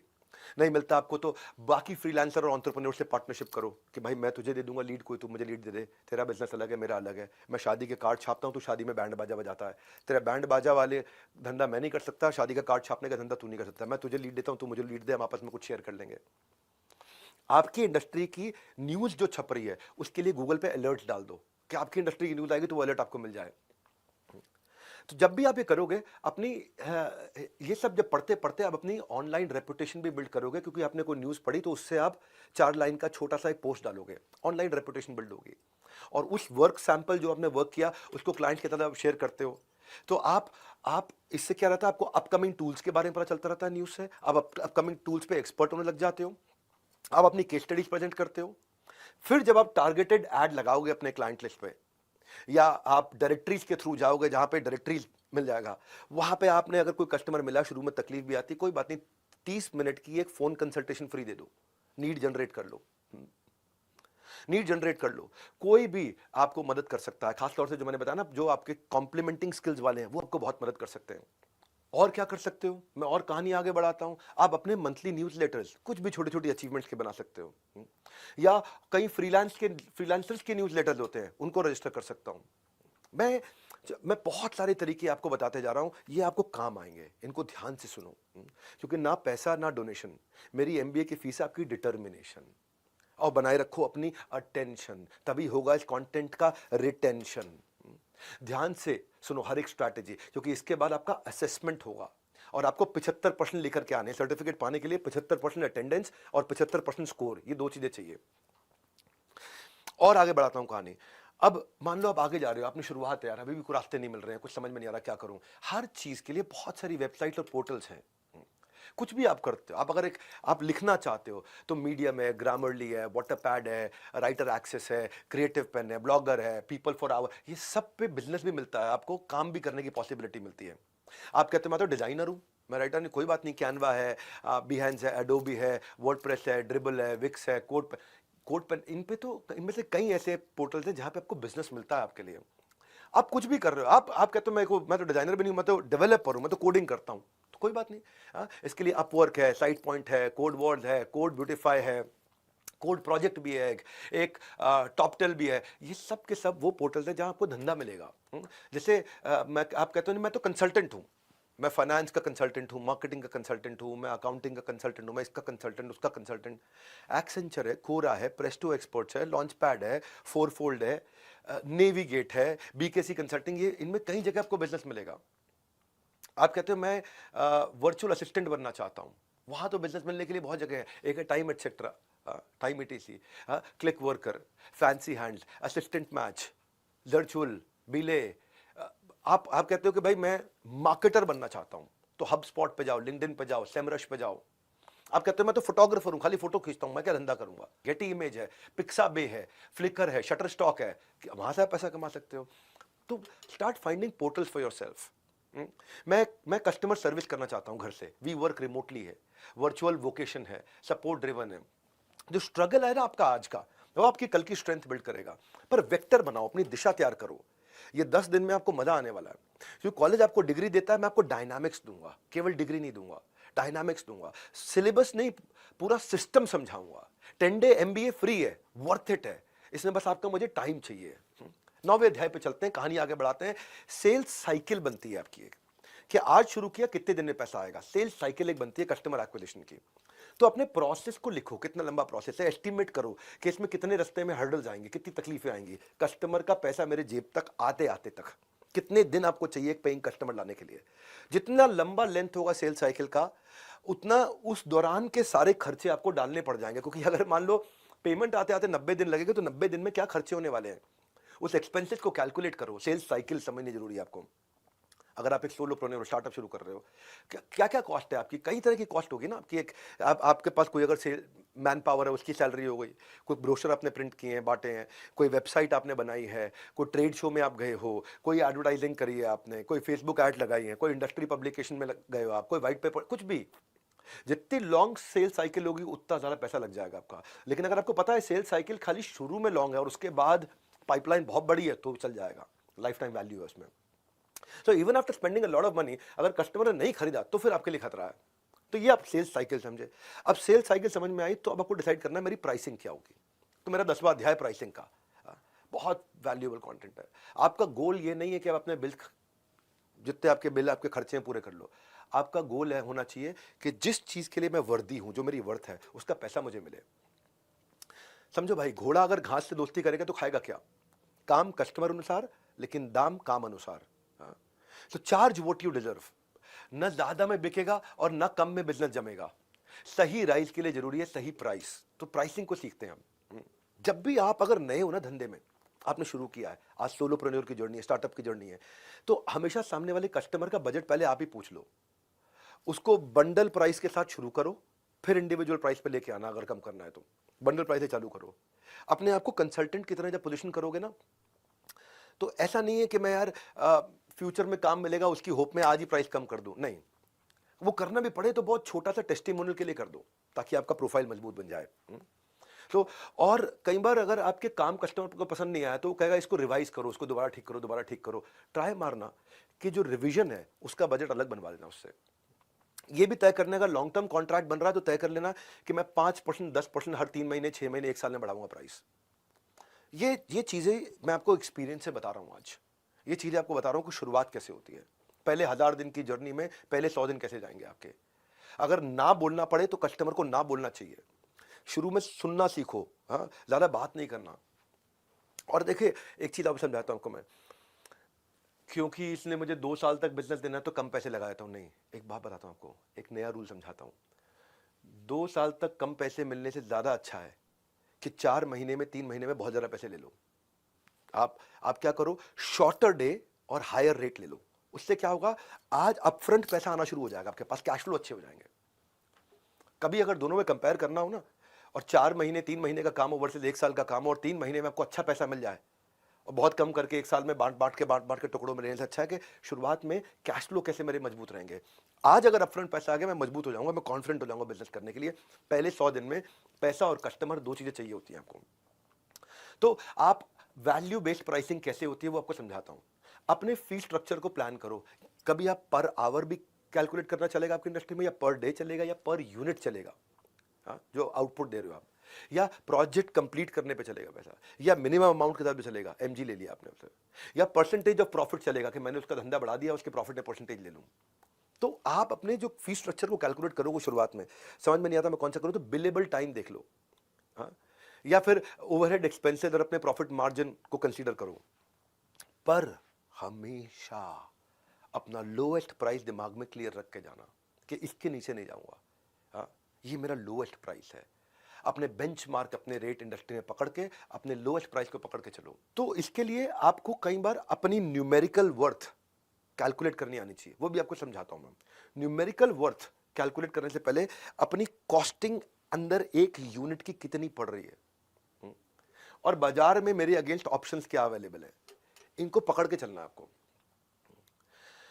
अगर आप इनोवेटर हैं कोई, और कोई आप ऐसी चीज ले आए हैं जो बाजार में अवेलेबल नहीं है, और आप जल्दी शुरू में ले आए हैं तो इस समय पूरा प्राइस चार्ज करो, बाद में प्राइस जब और लोग बाजार में उतर जाएंगे तब प्राइस कम करो। इसके लिए ये पता है, या फिर दूसरी तरफ होता है बैरियर प्राइसिंग, प्राइस इतना कम कर दूं कि मेरा कॉम्पिटिटर ही ना घुस पाए, लेकिन इसमें थोड़ा खतरा भी रहता है। हाँ, प्राइस इतना कर दूं कि कोई और सप्लायर ही ना घुस पाए। इसमें एक मिल्किंग स्किमिंग होता है कि मैंने बढ़िया प्रोडक्ट एस्टैब्लिश कर लिया है तो और अभी किसी के पास नहीं है तो मैं इससे मैक्सिमम कमाते जाऊं कमाते जाऊं कमाते जाऊं, लेकिन जब कॉम्पिटिटर आएगा तब तक मैं अच्छा कमा के निकल जाऊंगा। फिर एक होता है पेनिट्रेशन प्राइसिंग। ये क्या है, मेरे को अब इस मार्केट में मेरा प्रोडक्ट एस्टैब्लिश करना है, बढ़िया अभी तक मेरे को रिजल्ट मिल गए, अब मैं ब्रेक इवन प्राइसिंग से पूरी मार्केट एक बार कैप्चर कर जाऊंगा कि मैं एग्रेसिव मार्केटिंग करूंगा ब्रेक इवन प्राइसिंग के साथ में, कि मैं अभी कमाऊंगा नहीं, बस मुझे कस्टमर जोड़ने अपने साथ में। पर एक खतरनाक भी होता है, उसको बोलते हैं दूसरी तरफ लॉस लीडिंग। लॉस लीडिंग क्या है कि मैं कॉस्ट जो आ रही है उससे भी कम प्राइस करूंगा, है ना। Cost plus margin is actually price, लेकिन यहां क्या कर दिया, मैंने कॉस्ट से भी नीचे ले आया ताकि सारे कंपटीशन को पहले तबाह करूं, जो जियो ने किया, जियो ने किया, उसने सारे के सारे कंपटीशन को पहले आगे खत्म कर दिया। पहले वो गोल्डन स्टेटमेंट ये है कि जिस दिन आपने अपनी प्राइसिंग में गलती कर दी, आप अपने प्रॉफिट्स को खत्म कर रहे हो। इसलिए प्राइसिंग को समझना बहुत जरूरी है, क्योंकि प्राइसिंग के बहुत तरीके हैं। कुछ एक तरीका होता है कि मैं पहले फ्रीमियम दूंगा फिर प्रीमियम पे लेके आऊंगा, पहले फ्री में दूंगा फिर प्रीमियम पे लेके आऊंगा। एक तरीका होता है वन टाइम अपफ्रंट चार्ज करूंगा, उसके बाद में छोटा छोटा मेंटेनेंस के लिए लेता रहूंगा। एक होता है कॉस्ट प्लस मॉडल, मेरी जो कॉस्ट आ रही है इसको बनाने में वो आ रही है 78 रुपए, मुझे 78 रुपए के ऊपर 7 रुपए और चाहिए, 85 में बेचूंगा, वो हो गया कॉस्ट प्लस। एक हो गया कि मैं पहली सेल्स में नहीं कमाऊंगा लेकिन अपसेल करके हाई मार्जिन आइटम बेच के कमाऊंगा। एक होता है जैसे वो इंडस्ट्रियल B2B बिजनेस होता है प्राइसिंग का, जिसमें बड़े बड़े बॉयलर लगा दिए जाते हैं इंडस्ट्री में, वो बॉयलर लगा के उसको ऑपरेशन और मेंटेनेंस का पैसा लेते रहते हैं। मैं इस बॉयलर को ऑपरेट करूंगा आपके बिहाफ पे, उसका पैसा कमाऊंगा। जो बड़े पोर्टल्स हैं वो कैसे कमाते हैं, जो ई कॉमर्स के पोर्टल्स हैं या शादी.com जैसे पोर्टल्स हैं, ये लोग ट्रांजैक्शन फी पे कमाते हैं। आपने ट्रांजैक्शन किया, आपस में इंटरैक्ट किया, मैं इस पे कमाऊंगा। कुछ लोग यूजेज पे कमाते हैं, जितना यूज करोगे, मैं सर्वर दे रहा हूँ, AWS दे रहा हूँ, अमेजॉन वेब सर्विसेज क्लाउड दे रहा हूँ, आप जितना इस्तेमाल करोगे उतना कमाऊंगा। एक होता है टेलीकॉम का ARPU, एवरेज रेवेन्यू उतना चाहिए मुझे पर यूजर। फ्रेंचाइज से कमाया जाता है, मैं अलग अलग बातें बता रहा हूँ, हर तरह का कस्टमर अलग तरीके का पैसा देने को तैयार है, इंडस्ट्री के हिसाब से होता है। हैंडसेट मोबाइल की इंडस्ट्री में चले गए अगर आप, तो वहां शुरू में जब मोबाइल का हैंडसेट आता है, शुरू में वो 1 लाख रुपए का फोन होता है, फिर 90,000 का होता है, फिर वही फोन 80,000 का बिकने लग जाता है, फिर वही फोन थोड़े दिन बाद 70,000 रुपए का भी बिकता है। पर रियल एस्टेट में अलग है। रियल एस्टेट में आप जाओगे, आप प्री लॉन्च में फ्लैट खरीदोगे तो हो सकता है आपको 4,000 रुपए स्क्वायर फीट मिल जाए, स्ट्रक्चर खड़ा हो गया 5,000 रुपए स्क्वायर फीट मिल रहा है, फिनिशिंग हो गई 6,000 रुपए स्क्वायर फीट हो गया, वहां के फैमिली रहने लग गई, स्विमिंग पूल चालू हो गया, वहां जिम चल रहा है सोसाइटी के अंदर, अपार्टमेंट के अंदर, वहां सारी एक्टिविटीज बढ़िया चल रही हैं, अब 7,000 रुपए स्क्वायर फीट हो गया। तो इंडस्ट्री के हिसाब से होता है। अगर आपने ओवर प्राइसिंग कर दी तो माल नहीं बिकेगा, अंडर प्राइसिंग कर दी तो प्रॉफिट नहीं कमा पाओगे, दोनों चीजें हैं। तो राइट प्राइसिंग को सीखना जरूरी है। ओवर प्राइसिंग पे माल नहीं बिकता, अंडर प्राइसिंग पे प्रॉफिट नहीं आता। What is the right pricing? अब आपको मैं एक एक करके पकड़ाते जाऊंगा, बहुत बढ़िया चैप्टर्स पे लेके जाऊंगा। जो रिटेन रहेगा वही रिटर्न पाएगा। रिटेन रहो इस प्रोग्राम में, तभी रिटर्न मिलेगा लाइफ में। जो मिस कर देगा वो रिग्रेट करेगा। कॉस्ट नहीं, इसका मतलब ये नहीं कि आप कैजुअल रहोगे, अटेंटिव रहो, पार्टिसिपेट करो, नोट्स बनाओ और 11वें अध्याय की तरफ कहानी को लेकर चलो, वो है नेगोशिएशन। फ्रीलांस का मतलब ये नहीं कि मैं फ्री में काम करूं। If you are good at something, free में करने की जरूरत ही नहीं है आपको उसको। सो क्या करूं फिर मैं, कैसे नेगोशिएट करूं? डोंट गो ब्लाइंड, तैयारी करके जाओ। If you don't prepare, you have to repair. जिस कस्टमर के पास जा रहे हो उसके फाइनेंशियल्स पढ़ो, उसके बारे में प्रेस में पढ़ो, उसके रिव्यूज पढ़ो, उसके अगेंस्ट क्या कंप्लेंट हो रही है पढ़ो, उसकी वेबसाइट्स को पढ़ो, उसके ब्लॉग को पढ़ो, उसके सोशल मीडिया फीड्स को पढ़ो। जब आप तैयार होकर जाओगे ना, तो आप घबराहट के मारे नेगोशिएट नहीं करोगे। You don't negotiate out of fear, but never fear to negotiate. ये कैसे करोगे आप, मैं बताता हूं आपको। आपको अपना मस्ट हैव पता होना चाहिए, ये मेरा डील ब्रेकर है, ये मेरा डील मेकर है। You do not get what you want, you get what you negotiate. बड़ा इंपॉर्टेंट चैप्टर है ये। शुरुआती बिजनेस में ना समझ में नहीं आता मैं नेगोशिएट कैसे करूं। अपने प्राइस को नीचे करने से पहले 2 बार 3 बार सोच लेना। बहुत ज्यादा फ्लेक्सिबिलिटी दिखाओगे ना प्राइस में, तो आपकी क्लियर वैल्यू नहीं दिखाई पड़ेगी उसको। आप एक्सपेक्ट नहीं कर सकते अपने क्लाइंट से कि वो आपको रिस्पेक्ट करेगा, क्योंकि आप बार बार फ्लक्चुएट कर रहे हो अपने रेट्स के बारे में, तो वो और बाद में आपको रेज करने में भी दिक्कत आएगी और मार्केट में भी बात फैल जाएगी। ज्यादा फंस गए, साइलेंट हो जाओ। कहीं नेगोशिएशन में दिक्कत आ रही है, when in doubt stay silent. अच्छा है ये, ओवर कमिट करने के मुकाबले ज्यादा अच्छा है। और साइलेंट से मेरा मतलब ये नहीं है कि आपको पैसे की बात करने में घबराहट होनी चाहिए। It is cool to talk about money, no problem. सीधा सीधा पूछ लो ना, आपका प्रोजेक्ट बजट क्या है, आप किस रेंज में ढूंढ रहे हैं। अगर क्लाइंट आपसे पूछ लेता है कि आपकी फीस क्या है, तो उसको पास वापस डाल दो। लेट्स टॉक अबाउट कि आपको काम क्या क्या चाहिए, आपका स्कोप क्या है, तब हम कॉस्ट प्लान कर लेते हैं आपके लिए। कई बार आपको दिक्कत लगे, रिस्क लगे, यार इस ज्यादा पैसे दे सकता है, कम दे सकता है, आप रेंज ऑफ प्राइस कोट कर दो ताकि वो आपके साथ लगा रहे। वो ज्यादा वाला भी उसको लगे इसके पास ज्यादा वाला आइटम भी है, सस्ते वाला आइटम भी है, कहीं ना कहीं फॉल कर जाएगा वो। तो इसलिए डिटेल मांगो शुरू में उससे, उसको बोलो it is hard to cost out a project accurately जब तक मुझे आपसे पूरी इंफॉर्मेशन नहीं मिलेगी। मैंने आपको अभी थोड़ी देर पहले बताया था डोंट वर्क फॉर फ्री। इसका मतलब क्या है, हमेशा अपना मार डिसाइड करो, MAR, मिनिमम एक्सेप्टेबल रेट। ये मेरा मिनिमम एक्सेप्टेबल रेट है, इसके नीचे नहीं जाता मैं। आपको अगर करना भी पड़ रहा है तो छोटा ब्रीफ सैंपल फॉर फ्री कर सकते हो और लॉन्गर सैंपल फॉर फी कर सकते हो। छोटे काम फ्री, बड़े काम की फीस। ये फीस और फ्री के बीच का आपको अपना तरीका निकालना पड़ेगा कि मैं सोच करके चुनूंगा कि ये कस्टमर गाय है जो मुझे दूध देगा, मुर्गी है जो मुझे अंडा देगा, या बैल है कुछ नहीं देगा खाली लात मारेगा। ये खाली नेगोशिएट कर रहा है बिना बात के, नेगोशिएटिंग ओवर नथिंग। ऐसे कस्टमर को रिटेन करना आपको उल्टा महंगा पड़ जाता है। ये बार बार आपका काम चेंज करेगा, ऐसे नहीं इसको ऐसे करो, ऐसे नहीं इसको ऐसे करो। तो आपको you should learn to disagree without being disagreeable. तो ये बड़ा एक सीक्रेट है नेगोशिएशन का। मेरे साथ लगे रहना, बहुत अमेजिंग चीज है जो एक साथ दे रहा हूं, नेक्टर निचोड़। ये याद रखना, बार बार बताता हूं, फ्री इसका मतलब ये नहीं है कि फॉर ग्रांटेड लो, फोकस बनाए रखो। केवल मार्क्स नहीं, मार्केट रेडी बना दूंगा आपको मैं। ये MBA का जो प्रोग्राम है ना, आपको जीवन भर याद रहेगा। याद, फ्री में इतनी लर्निंग दे रहा हूं कि दिमाग के खुल जाएंगे कपाट। प्राइसिंग और नेगोशिएशन सीख रहे थे। अब जब नेगोशिएट करोगे तो नेगोशिएट में वैल्यू क्रिएट कैसे करोगे, कैसे बताओगे कि आप वैल्यूएबल हो, वो भी सीखना जरूरी है आपको।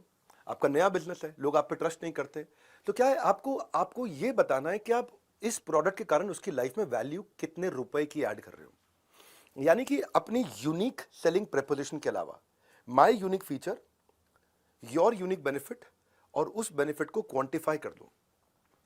आपको बताना कि आपका स्किल कैसे मैच करता है उनके प्रोजेक्ट को, और फिर उस स्किल का पैसा आप इसलिए ले रहे हो क्योंकि उसके आपके प्रोजेक्ट में आप ये बेनिफिट दे रहे हो। वैल्यू क्रिएशन अगर आप सीख गए, मैं इसकी एग्जांपल दे देता हूं आपको, चलो आसान करता हूं आपके लिए। जो आपका स्किल है उससे सामने वाले का कितने रुपए का खर्चा घटा है, आप जो भी प्रोडक्ट सर्विस दे रहे हो उससे उसे कितने रुपए का फायदा हुआ है, या उसके कितने रुपए के कस्टमर एक्स्ट्रा मिल गए उसको, या आपने किसी कितने रुपए की ब्रांडिंग कर दी इंप्रूव, जो उसको अगर बाजार से खरीदनी पड़ती ब्रांडिंग तो कितने रुपए की पड़ती, कितने रुपए का आप उसको नया फ्रेश कस्टमर ला के दे रहे हो, कि आपने कितने रुपए की प्रोडक्टिविटी एम्प्लॉइज में बढ़ा दी, कि भाई पहले 10 लाख की तनख्वाह पे वो 1 करोड़ का काम कराता था, अब उन्हीं एम्प्लॉइज से वो 10 लाख की तनख्वाह में 1 करोड़ 20 लाख का काम करा रहा है या 1.5 करोड़ का काम करा रहा है। तो आपने बता दिया मेरे कारण आपको मैंने 30% ग्रोथ दिया, 50% ग्रोथ दिया। आपने या उसकी एम्प्लॉय का रिटेंशन बढ़ा दिया, एम्प्लॉय सेटिस्फैक्शन बढ़ा दिया, या बिजनेस में कोई स्केल ला दिया, या आपके कारण उसका नया आउटलेट खुले हैं, नया एक्सपेंशन हुआ है, नया मार्केट शेयर मिला है, नया प्रॉफिटेबिलिटी बढ़ा है। ये नंबर देना है आपको, तब आप नेगोशिएट कर पाओगे। इस अध्याय को सीखना जरूरी है। मैं आपको समझा रहा हूं कि ये चैप्टर हार्वर्ड में पढ़ाया जाता है। मैंने बहुत इजी करके आपको क्वेश्चंस देके, एग्जांपल देके समझाया है। रेस्टोरेंट में खाना खाने के बाद आप बिल में नापतोल करते हो, रोटी कितने की थी, सब्जी कितने की थी। कई बार कहीं ऐसा तो नहीं है उन्होंने बिल में एक चीज़ को 2 बार लगा दिया हो, चेक करते हैं ना, कई बार बिल में एक चीज़ को डबल तो नहीं लगा दिया उन्होंने। एक ही आइटम को रोटी 2 ली थी लेकिन रोटी को 2 बार 2 लगा दिया, 4 का पैसा लगा दिया। कितने रुपए का GST लगाया, कितने रुपए का सर्विस टैक्स लगाया, वो कैलकुलेट करने के बाद आप बताते हो हाँ जी बिल ठीक है, वैल्यू फॉर मनी था या नहीं था। आपको ब्रेक डाउन करके क्वांटिफाई करना है। आप इस सेशन को सुनोगे ना तो आपको वैल्यू ऑफ टाइम अपना भी निकालना है, क्योंकि मैं आपसे पैसा नहीं, आपका टाइम ले रहा हूं। और ये मैंने वचनबद्ध था कि मैं भारत में अब देना चाहता हूं। 10 दिन का ये MBA दे रहा हूं, ये बहुत वैल्यूएबल है। आपकी लर्निंग में कितने का वैल्यू ऐड हुआ, इस सेशन से आपको कितने रुपए की प्रोडक्टिविटी बढ़ी, ये मेरी रिस्पॉन्सिबिलिटी है कि मैं आपको वैल्यू फॉर योर टाइम दूं। वैल्यू फॉर मनी नहीं बोल सकता, क्योंकि मनी, पैसे तो आपके लगे नहीं रहे हैं, खाली टाइम लग रहा है। इसको और एक एग्जाम्पल ले लेते हैं, चलो थोड़ा और इजी करता हूं एग्जाम्पल लेके। एक कंपनी है जो इंक मैन्युफैक्चरिंग कंपनी है, हाँ, प्रिंटिंग इंक होती है। अब ये 2 टीम में मान लो आप, एक टीम ए, टीम बी। टीम ए प्रोडक्ट की तारीफ कर रही है, कंपनी की तारीफ कर रही है, अपने बेनिफिट्स की तारीफ कर रही है, अपनी टेक्नोलॉजी की तारीफ कर रही है। टीम बी, दूसरी टीम, वो क्वांटिफाइड डेटा बता रही है, क्या कह रही है, इससे आपका 10% एरर कम हो जाएगा। जब 10% एरर कम हुआ तो आपका save cost of repeat work हो गया, क्योंकि एरर कम हुआ तो आपको रिपीट नहीं करना पड़ रहा, तो उसको क्वांटिफाई कर दिया। ये 67% इंक जल्दी सूखती है, तो इससे आपका 50% टाइम बचा। 50% टाइम बचा तो आपकी एफिशिएंसी डबल हो गई, क्योंकि टाइम आधा लगा, एफिशिएंसी डबल हो गई, उसको क्वांटिफाई करके दिया। ये बताया कि भाई मेरी इसलिए इन रीजन से जो है इंक पहली बार में फर्स्ट टाइम राइट देता है, इसके कारण ये 70% सस्ती पड़ती है। चाहे आप बेच रहे हो 20% महंगी बाजार के मुकाबले, पर आपने क्वांटिफाई करके समझा दिया कि 70% दूसरे कॉम्पिटिटर्स के मुकाबले में सस्ता हूं। क्यों? क्योंकि मेरा आउटकम में आपकी लाइफ में ये वैल्यू आ रहा है। तो अब जीतेगा कौन, टीम ए कि बी? सिंपल सी बात है, टीम बी जीतेगी। तो ये बड़ा इंपॉर्टेंट है कि आप सामने वाले को गणित लगा के दिखाओ कि कितने रुपए का मैं तुम्हें फायदा करा रहा हूं। तब ये पिछले 2 अध्याय इससे जुड़ते हैं कि मैं प्राइसिंग सिखाया, नेगोशिएशन सिखाया, लेकिन अगर क्वांटिफिकेशन ऑफ वैल्यू नहीं सिखाया तो पिछले 2 अध्याय अधूरे रह गए। बड़ा कनेक्टेड सा है ये चैप्टर आज का डे 1 MBA का।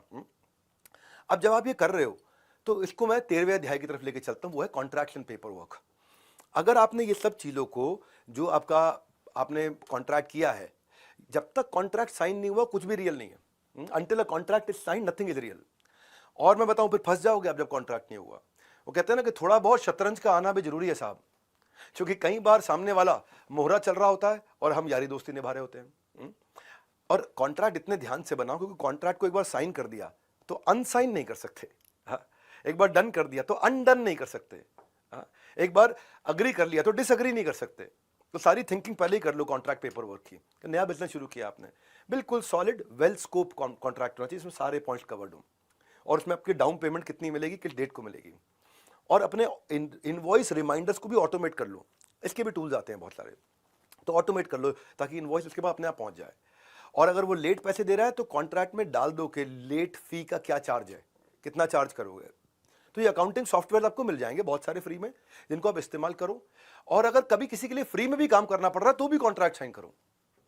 हाँ, और आप उससे जो पेमेंट के मोड्स हैं, कैसे पेमेंट करेगा, वो भी कॉन्ट्रैक्ट में कवर करो। क्योंकि नहीं तो कभी भी कुछ गलत क्लाइंट हाथ में लग गया ना, तो कहते हैं ना किसी के झूठे कदमों की आहट आपका भरोसा ना कुचल दे। तो शुरू से ही एक कंसल्टेंट रखो जो नॉलेजेबल लॉयर हो, जिसको साल का आपने पैसा देना हो, महीने का छोटा छोटा अमाउंट, वो शुरू में सारे कॉन्ट्रैक्ट आपके कंप्लीट करा दे। एक अच्छा चार्टर्ड अकाउंटेंट आउटसोर्स कर दो जो आपकी LLP पार्टनरशिप बना दे, सूटेबल कंपनी बना दे। आपके बिजनेस परमिट चाहिए कोई तो वो बता दे, क्या टैक्स है, क्या लाइसेंस है, क्या रजिस्ट्रेशन है। हाँ, सारे नेसेसरी पेपर वर्क कंप्लीट कर लो। कॉन्ट्रैक्ट पेपर वर्क में ना मैं एक थोड़ा अलग प्रकार का हिस्सा भी कवर कर लेता हूँ। पेपर वर्क में आपको अपना भी पेपर वर्क करना है, कि अपने बजट्स भी बना के रखने हैं, जिससे आपको टारगेट मिलेगा कि आपको करना क्या है। बजट का मतलब है कि आप अपना ना ऐसा कर लो, पहले अपनी चेकबुक, क्रेडिट कार्ड वगैरह निकाल लो, बैंक स्टेटमेंट निकाल लो, अपने फाइनेंशियल रिकॉर्ड पिछले 12 महीने के निकाल लो, निकाल के इकट्ठे कर लो। इकट्ठे करके चेक करो इसमें फैमिली के खर्चे कितने थे, लोन के कितने थे, रेंट के कितने थे, आपके मेडिकल बिल्स कितने थे, कितना खर्चा आप महीने भर में करते हो। जैसे ही आपको समझ में आ जाएगा ना, आपको क्लियर हो जाएगा कि सारे एक्सपेंसेस कवर करने के लिए कितना कमाना है, तो अपने बजट को पकड़ के चलो। फ्रीलांसिंग जो है या स्टार्टअप जो है, उसमें हर महीने सेम पैसा नहीं कमाओगे आप। हर महीने सेम कमाई नहीं होती है, कभी अच्छा समय आएगा, कभी बुरा समय भी आएगा। तो अपने लो फेज के लिए एक्सपेंसेस को बजट में डाल के चलो पहले से ही। वो कैसे होगा, वो 12 महीने का हिसाब किताब पुराना देखो, उससे आपको आपका पैटर्न मिल जाएगा कि आपका पैटर्न क्या है। आपके खर्चों का 12 महीने का पैटर्न मिल जाएगा। तो आपके पर्सनल और बिजनेस एक्सपेंस अलग कर लो। जब खर्च का रखोगे पूरा हिसाब, या ऐसे बोलता हूं उसको, जब खर्च का पूरा हिसाब रखोगे, जीवन को लाजवाब रखोगे। अगले अध्याय की तरफ कहानी को बढ़ाते हैं। 14वें अध्याय को इससे कनेक्ट करके समझाता हूं। हर समय सेम नहीं होता, कभी खराब समय आएगा। तो आपका अगर आपके स्टार्टअप में, सोलोप्रेन्योर की लाइफ में ऑफ सीजन आ गया है, ड्राई टाइम आ गया है, धंधा नहीं मिल रहा है, तो सबसे पहले धंधा मंदा हुआ है, आप मंदे नहीं हुए अपने दिमाग से। आप अपने दिमाग से तो अपने आप को करोड़पति की तरह सोचने की तैयारी करो। करोड़पति की तरह सोचने के लिए आपको 0 रुपए लगते हैं, पैसे नहीं लगते हैं। तो आपका बिजनेस सीजनल हो सकता है, कमिटमेंट सीजनल नहीं चाहिए हमारे को। ड्राई टाइम, जिस समय धंधा नहीं है, जब आप लो फेज में आ गए हो, वो टफ रियलिटी है सारे स्टार्टअप्स की, सोलोप्रेन्योर्स की जिंदगी में आती है तकलीफें ये। तो आपको क्या करना है इस समय में, आपको ये सोचना है कि यार इस टाइम के लिए मैं प्रिपेयर कैसे करूंगा। अब ये टाइम होता है अपने सारे पुराने कनेक्ट के पास फिर से वापस जाने का। मैंने एक वो बड़ा प्रोजेक्ट अभी कंप्लीट किया, बहुत मजा आया उस प्रोजेक्ट में। Now I am open for new work, if you here of anyone you can recommend मी। तो आपने शुरुआत कैसे करी, ये नहीं कि यार मैं बेरोजगार बैठा हूं, या मेरे पास धंधा नहीं, मैं बहुत बढ़िया प्रोजेक्ट कंप्लीट करके आया हूँ, बड़ा सेटिस्फाइड रहा। अगर आप नेटवर्क में किसी को इस तरह की प्रॉब्लम सॉल्व करवानी हो तो I am an expert on that. और इस समय जब सीजन लो है तो 3 4 5 तरीके की बातें बताता हूं आपको। पहला, लो सीजन में आराम नहीं करना है, नेटफ्लिक्स नहीं खोलना है, अमेजॉन प्राइम नहीं खोलना है। लो सीजन में आपको इंस्टाग्राम नहीं चलाना है, उसमें रूटीन रखना है हमेशा। ऐसे रूटीन बना के रखना है जैसे आप मैंने बताया ना कि जब आदमी बेरोजगार होता है तो रोजगार ढूंढने को रोजगार की तरह करना चाहिए। जब उसके पास नौकरी नहीं होती तो नौकरी को ढूंढने के लिए नौकरी की तरह नौकरी को ढूंढना चाहिए कि जैसे नौकरी करते हो। सुबह 9 बजे बैठूंगा नौकरी ढूंढना, शाम 6 बजे तक नौकरी ढूंढता रहूंगा, ये मेरी अभी नौकरी है। यानी कि रूटीन रखना है लो फेज में हमेशा। लो फेज में नेटवर्क बना के रखना है, खूब नेटवर्क के साथ कनेक्टेड रहना है। क्योंकि जब आप बिजी थे तो आप नेटवर्क को टाइम नहीं देते थे। जब आप बिजी थे तो अपने दोस्तों को, अपने उन सारे इन्फ्लुएंसर्स को जिनका जिंदगी में आपके बड़े इन्फ्लुएंसर्स था, जो क्लाइंट दे सकते थे, आप उनको टाइम नहीं देते थे। जब आप बिजी थे तो आप ऑनलाइन प्लेटफॉर्म पे अपनी बाकी सारी इंफॉर्मेशन अपडेट नहीं करते थे। अब टाइम आ गया है। जब आप बिजी थे तो आप अपने पुराने कस्टमर्स के टॉप ऑफ द माइंड नहीं रहते थे। अब उनके पास जाइए, उनसे बोलिए कितना फायदा हुआ, मेरे को टेस्टिमोनियल वीडियो बना के दे दो, put that on social media. जब आप बिजी थे तो अपने बिजनेस मॉडल को इवैल्यूएट नहीं कर रहे थे। अब आपका लो फेज है, अब बिजनेस मॉडल को इवैल्यूएट करने का है, नया प्रोडक्ट लाइन बिल्ड करना है, ऑफ सीजन में कोई कॉम्प्लीमेंट्री फ्री भी लेके आना है, कोई नया प्रोडक्ट सर्विस ऐड करना है। जब आप बिजी थे तो जिस चीज पे फोकस करना था लेकिन नहीं कर पा रहे थे क्योंकि बिजी थे, अब वो कर लो। जैसे कोई नया स्किल आपको ऐड करना था, मार्केट में कोई नया स्किल आ गया आपके इंडस्ट्री में, जब आप बिजी थे। अब क्या है, मैंने भी इस तरह से, जब समय आता है लोग प्रॉब्लम में फंसते हैं, हमने एक बीबी कोच बनाया है। ये मैं आपको आगे चल के थोड़ा बताऊंगा कि बीबी कोच है। हमने एक नया प्रोडक्ट तैयार किया जो 24 घंटे बिजनेस एक्सपर्ट की तरह आपके साथ में कॉन्वर्सेशनल तरीके से एक कोच हम देते हैं आपको, जो 24 घंटे एक्यूरेट आपकी बिजनेस की हर प्रॉब्लम का आंसर देता है। ये मेरा एक प्रोडक्ट है, मैंने लॉन्च किया है, बड़ा बिजनेस इम्पैक्ट जो प्रोडक्ट है, ये सारा आउटकम ओरिएंटेड प्रोडक्ट है। उसी में हमने मल्टी लैंग्वेज कोच डाला साथ में, जो हर भाषा में आपको कोचिंग देगा, हैंड होल्डिंग करेगा। बहुत सस्ता कर दिया हमने प्रोडक्ट। इसमें आपको स्पीच टू टेक्स्ट भी बात कर सकते हो आप। बिजनेस के हर प्रॉब्लम का सोल्यूशन रहेगा आपके फिंगर टिप्स पे। बहुत कुछ कवर करना है मेरे पास। अब क्या है, जब कठोर समय आया उसके लिए पहले ही फाइनेंशियल क्वेश्चन रखो। क्यों? क्योंकि प्रिडिक्टेबल भी होते हैं कई स्लो पीरियड, कि स्लो पीरियड आने वाला है मेरे लिए। कहीं पोस्ट हॉलीडे होते हैं स्लो पीरियड, टैक्सेस के बाद होते हैं, या वेडिंग सीजन के टाइम पे होते हैं, या जिस समय न्यू ईयर के टाइम पे होते हैं कि लोग चले जाते हैं, ट्रैवल करते हैं। Money saved is money earn, क्यों? जो प्रिडिक्टेबल है वो। फिर लेकिन ऐसा भी होता है कि कई जगह सीजन एक रीजन के हिसाब से होता है। गर्मियों का सीजन साउथ में 12 महीने रहता है, दिल्ली में, नॉर्थ इंडिया में आधा टाइम गर्मी और थोड़ा टाइम सर्दी रहती है। तो जहां पे सीजन है आपका, वहां चले जाओ, या अपने सीजन को एक्सटेंड करो। जैसे सीजन आने वाला हो, सीजन जाने वाला हो, जाने से पहले डिस्काउंट्स देकर के अपनी सारी इन्वेंट्री निकाल दो। जब आप बिजी थे तो आप कंटेंट मार्केटिंग नहीं कर रहे थे। अब लो फेज में हो, उस समय कंटेंट मार्केटिंग चालू कर दो, टेक्नोलॉजी ऑटोमेशन चालू कर दो, वेंडर से मीटिंग चालू कर दो, नए वेंडर, इंटरनेशनल वेंडर से बातचीत करनी शुरू कर दो। अब आप रिटेंशन पे काम करो। जो कस्टमर्स को पहले सर्विस दे चुके हो, आप उनके साथ टच में नहीं थे, उनके साथ टच में आ जाओ। तो जब सीजन नहीं है, बहुत कुछ किया जा सकता है। इसलिए बड़ा इंपॉर्टेंट अध्याय था ये आपके लिए कि हर समय एक समान नहीं होता, तो क्या करना है। अब आप चलते हैं, मैं मार्केटिंग जो सिखाने वाला हूं आपको आने वाले दिनों में, उससे पहले एक कस्टमर को जब आप एक्वायर कर रहे हो, उसकी कॉस्ट को भी कैलकुलेट करना सीखना है। ये है मेरा 15वां अध्याय। तो मेहनत तो आप कर रहे हो कस्टमर लाने में, लेकिन कस्टमर लाने का क्या खर्चा है वो भी कैलकुलेट करना है। जैसे यंगस्टर्स में कोक का क्रेज है, बिजनेस में कोका का क्रेज है। कोका मतलब कॉस्ट ऑफ कस्टमर एक्विजिशन। एक कस्टमर को लाने में मैं कितना रुपया लगा रहा हूं। कोका आपका बिजनेस बना भी सकता है, बिगाड़ भी सकता है। कितना रुपया लगता है मेरा, एक बेचारा रिटेलर को भी नहीं मालूम है कि मैंने कितना रुपया लगा दिया ये नए ग्राहक को लाने में अपनी दुकान पे, नहीं मालूम होता उसको। और पुराने कस्टमर को अगर आप दोबारा ला पा रहे हो तो वो 7 गुना सस्ता पड़ता है। नया कस्टमर लाना हमेशा 7 गुना महंगा पड़ता है। तो क्या मैं ऐसा करूं कि मेरे कस्टमर का लाइफ स्पैन बढ़ जाए। इसको बोलते हैं life time value of customer. Customer का लाइफ स्पैन बढ़ जाए, मेरे से नंबर ऑफ ट्रांजैक्शन ज्यादा कर ले। लाइफ टाइम वैल्यू मतलब ये एवरेज रेवेन्यू होता है कि मैं कस्टमर के और मेरे जिंदगी भर में हम दोनों के रिश्ते में कितना पैसा इससे ले सकता हूं। इसको बोलते हैं कस्टमर लाइफ टाइम वैल्यू। जितना लंबे समय तक कस्टमर आपके साथ परचेज करता रहेगा, उतना कस्टमर को लाने की कॉस्ट अपने आप घटती चली जाएगी आपके। देखो, एक होता है वन टाइम रेवेन्यू स्ट्रीम, जैसे रियल एस्टेट है। फ्लैट आदमी जिंदगी में, मकान आदमी जिंदगी में 1 या 2 बार ही खरीदता है, वन टाइम रेवेन्यू स्ट्रीम है। एक होता है recurring revenue stream, subscription model की तरह। एक होता है एडिशनल रेवेन्यू अपॉर्चुनिटी, ये दे दिया साथ में ये भी दे देता हूं, अपसेल कर दिया। एक होता है रीपर्चेज रेट, कि कितनी बार transaction, number of frequency of transaction in a month. तो ग्राहक को अगर मिला जरूरत से ज्यादा तो वो आपको देगा लाइफ टाइम वैल्यू का वादा। तो उससे आपकी अपनी सेविंग, लॉयल्टी, आपका टाइम सब बचता है। तो कस्टमर की लाइफ टाइम वैल्यू, उसकी सेटिस्फैक्शन, रिटेंशन को समझने के लिए ये समझो कि आपने फेसबुक पे ऐड लगाई 1000 रुपए की कि मुझे कस्टमर चाहिए, उस 1000 रुपए लगा के आपको 100 कस्टमर मिल गए, तो 1000 रुपए को 100 से डिवाइड किया, 10 रुपए पर कस्टमर कॉस्ट आ गई। अगर अब आपने वो 10 रुपए में कस्टमर आया और आपसे वो 100 रुपए का माल लेके चला गया जिसमें आपका 20 रुपए का प्रॉफिट था, तो कस्टमर को लाने का खर्चा प्रॉफिट से कम था, धंधा चलेगा। लेकिन कस्टमर को लाने का खर्चा का प्रॉफिट से ज्यादा है तो धंधा मरेगा। जब भी कोका लाइफ टाइम वैल्यू से ज्यादा है बिजनेस फेल, जब भी कोका लाइफ टाइम वैल्यू से कम है तो बिजनेस सक्सेस। सो कोका अगर आपका, आप यही समझना है आपको कि ट्राई मारना है कि हमेशा कोका 1:3 चले, लाने में लगे 1 रुपया, मिले मुझे 3 रुपया। कोका को कम करके कम आप ला सकते हो अपने धंधे में दम। तो अभी आप सोचो ना कि ऊबर प्लेटफॉर्म है, अमेजॉन है, स्विगी है, इन लोगों ने बहुत खर्चा किया कस्टमर को लाने में, करोड़ों रुपए की एड्स करी, करोड़ों रुपए की एड्स करके कस्टमर आता था, इसमें उनकी कमाई नहीं होती थी, पर आज कमा रहे हैं। क्यों? लाइफ टाइम वैल्यू है। आप स्विगी से एक बार 2 बार मंगा लो ना तो आपको आदत पड़ने लग जाती है स्विगी। आप ऊबर को 1 बार 2 बार 4 बार यूज कर लो तो आपको लगता है ऊबर आ जाएगी। आपने अगर अमेजॉन पे 2 4 5 बार शॉपिंग कर ली ना तो आपको लगता है बड़ा इजी हो गया, लो अमेजॉन दबाओ अभी आ गया सामान। तो ये ब्लिंकिट, फट से सामान आ जाता है घर पे।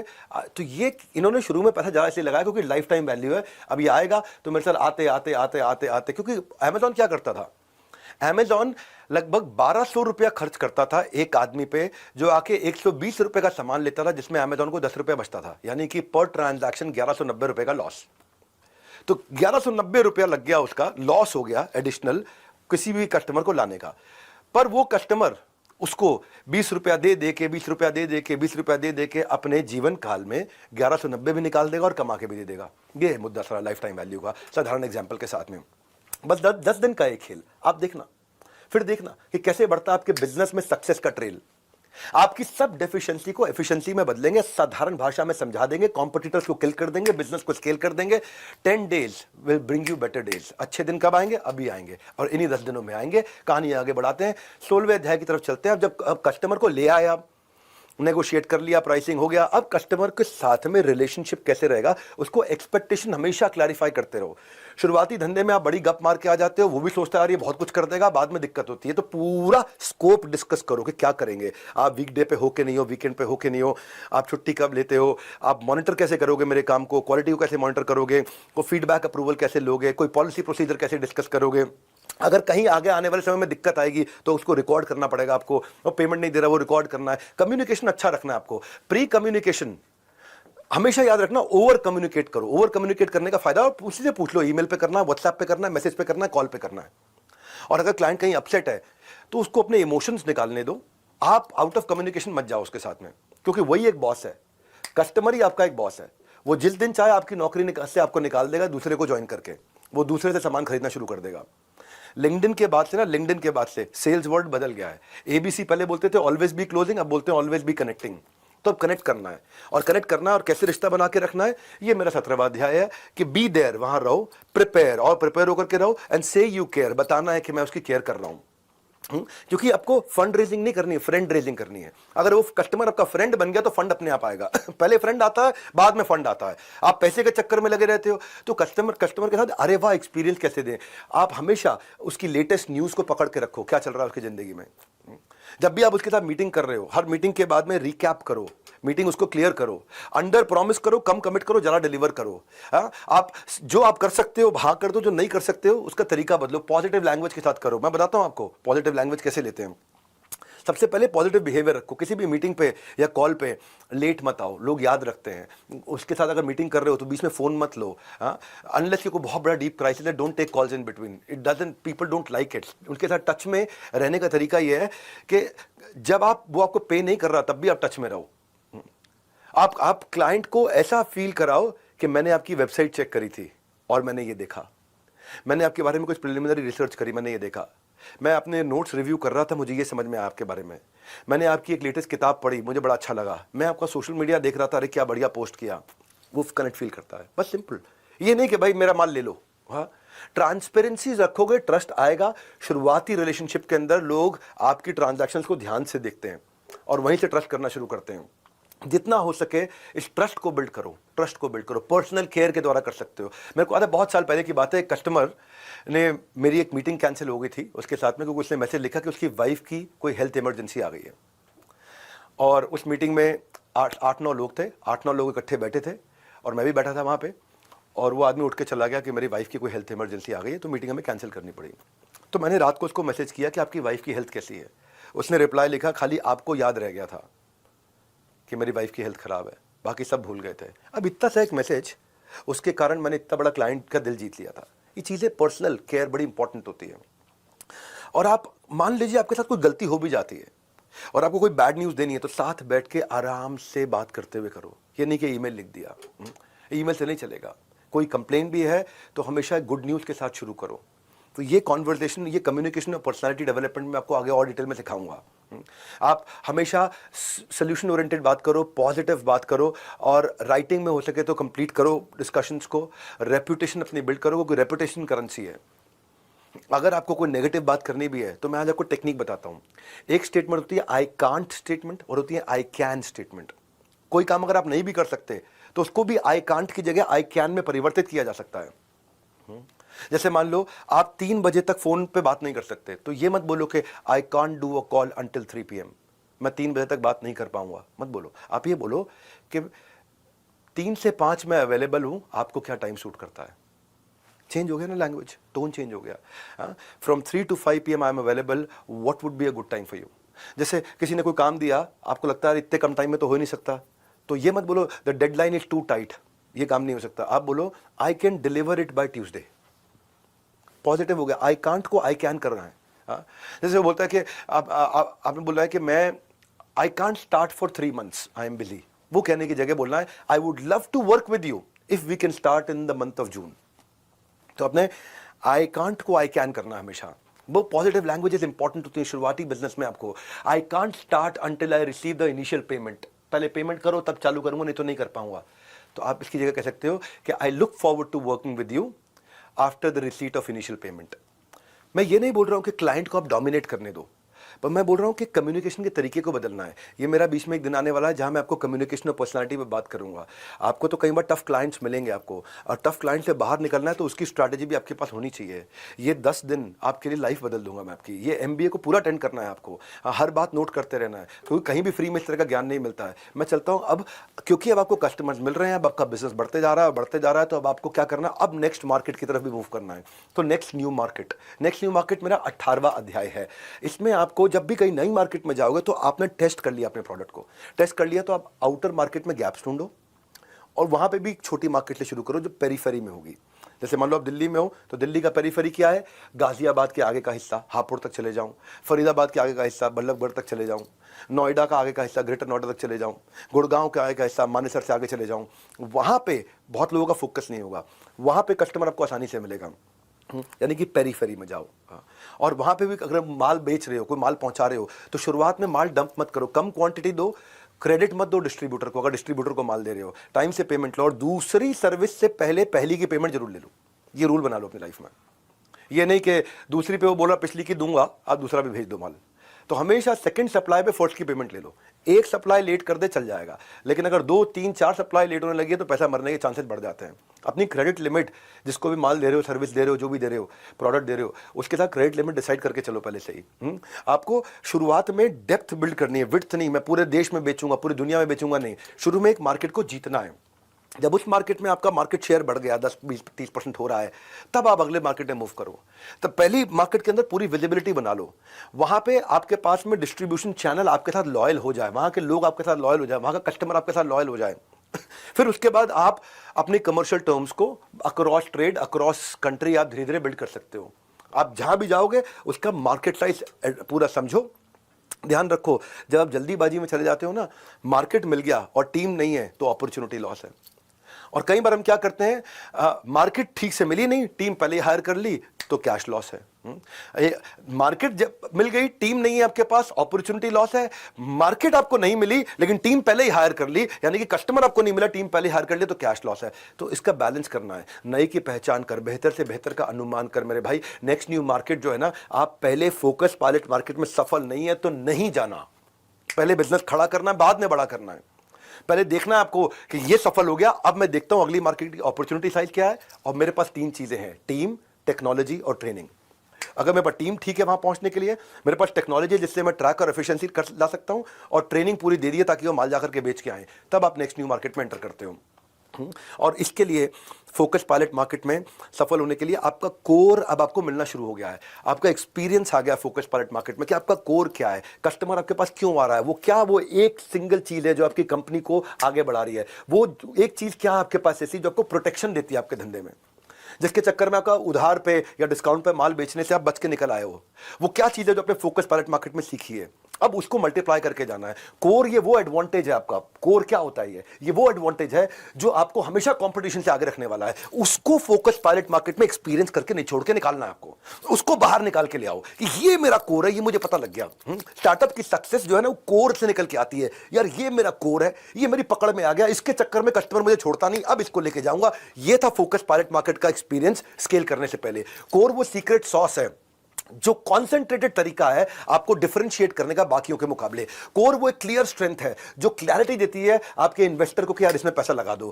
कोर फर्स्ट मूवर एडवांटेज नहीं होती, मैं सबसे पहले आया। Core first mover advantage, fast mover आएगा, फर्स्ट मूवर को खा जाएगा। कोर वो चीज है जिसके कारण आसानी से मार्केट बिना डिस्काउंट दिए, बिना उधार दिए मिलती चली जाती है। कोर कैसे बिल्ड करते हैं, 3 चीजें याद रखना कोर बिल्ड करने के लिए। अपने फोकस पायलट मार्केट के एक्सपीरियंस में आज के पहले दिन एमबीए में ये बता रहा हूं आपको फोकस पायलट मार्केट में कोर निकाल के उठना ही है, नहीं तो बढ़ाना नहीं है धंधा। आप तैयार ही नहीं हुए, आपके पास में प्रोडक्ट मार्केट फिट आप नहीं कर पाए डिफाइन। अब आप कहोगे यार मेरे को कैसे पता चलेगा कोर है मेरे पास में? 3 चीजों से पता चलेगा। कोर यूनिक होता है, केवल आपके पास है। कोर कस्टमर के लिए बहुत इंपॉर्टेंट होता है, और कोर वो होता है जिसको आप ग्रो कर सको। अब 3 चीजें क्या हो गई, ध्यान रखना, इशारे से करता हूं, अपने एक्शन से समझाता हूं।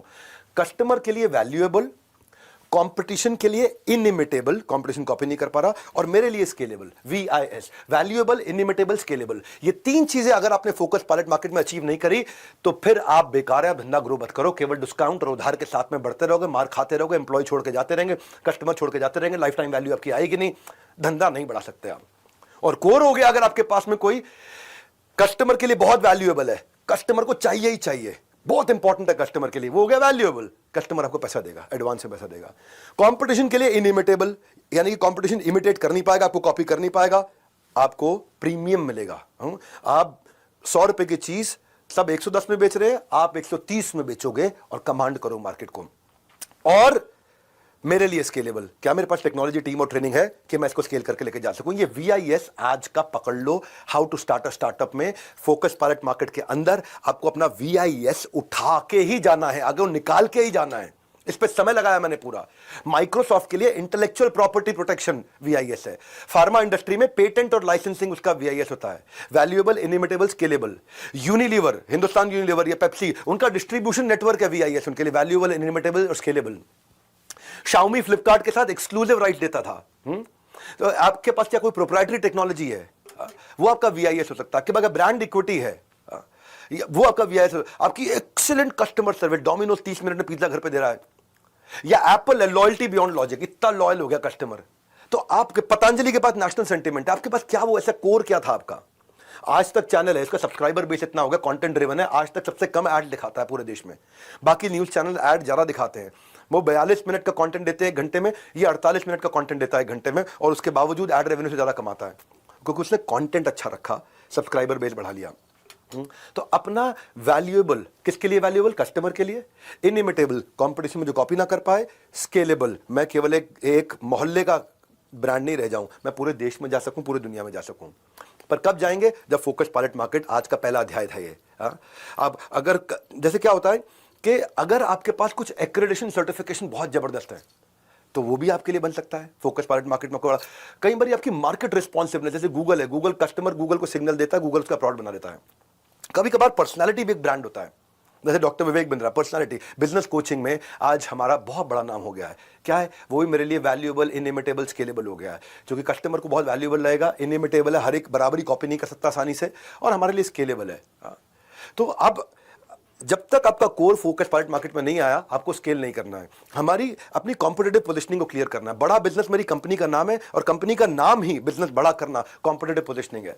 ये 10 डे एमबीए के बारे में बाकी लोगों को भी जरूर बता देना, बहुत फायदा होने वाला लोगों को। हाँ, मैं कॉम्पिटिटिव पोजीशनिंग के बारे में आपको समझाया, अब आते हैं स्केल करने की और स्ट्रैटेजीज पे। कोर को और अच्छे से अलग प्रकार से सीखते हैं। मैं आपको अलग अलग मॉडल देता हूं स्केल करने के।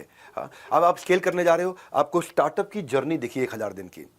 जब आपको इसको भी चेक करना है, क्वालिफाई करना है, मैनुअल को खोलते रहना भाई, इस मैनुअल का बहुत इस्तेमाल करना। प्रिंट आउट नहीं निकाला, खाली पीडीएफ में रखा तो काम नहीं कर पाओगे। पेन से घिस घिस के काला कर देना पूरे के पूरे मैनुअल को। आपने धंधे में चेक करो, जो धंधा है उसमें क्या इमीडिएट कैश फ्लो आ रहा है, क्या रेगुलर कैश फ्लो रहेगा इस धंधे के अंदर, क्या रेगुलर तो रहेगा लेकिन सस्टेन करेगा, क्या रेगुलर है, सस्टेन हो रहा है और इमीडिएट भी आ रहा है लेकिन बढ़ बढ़ के आएगा।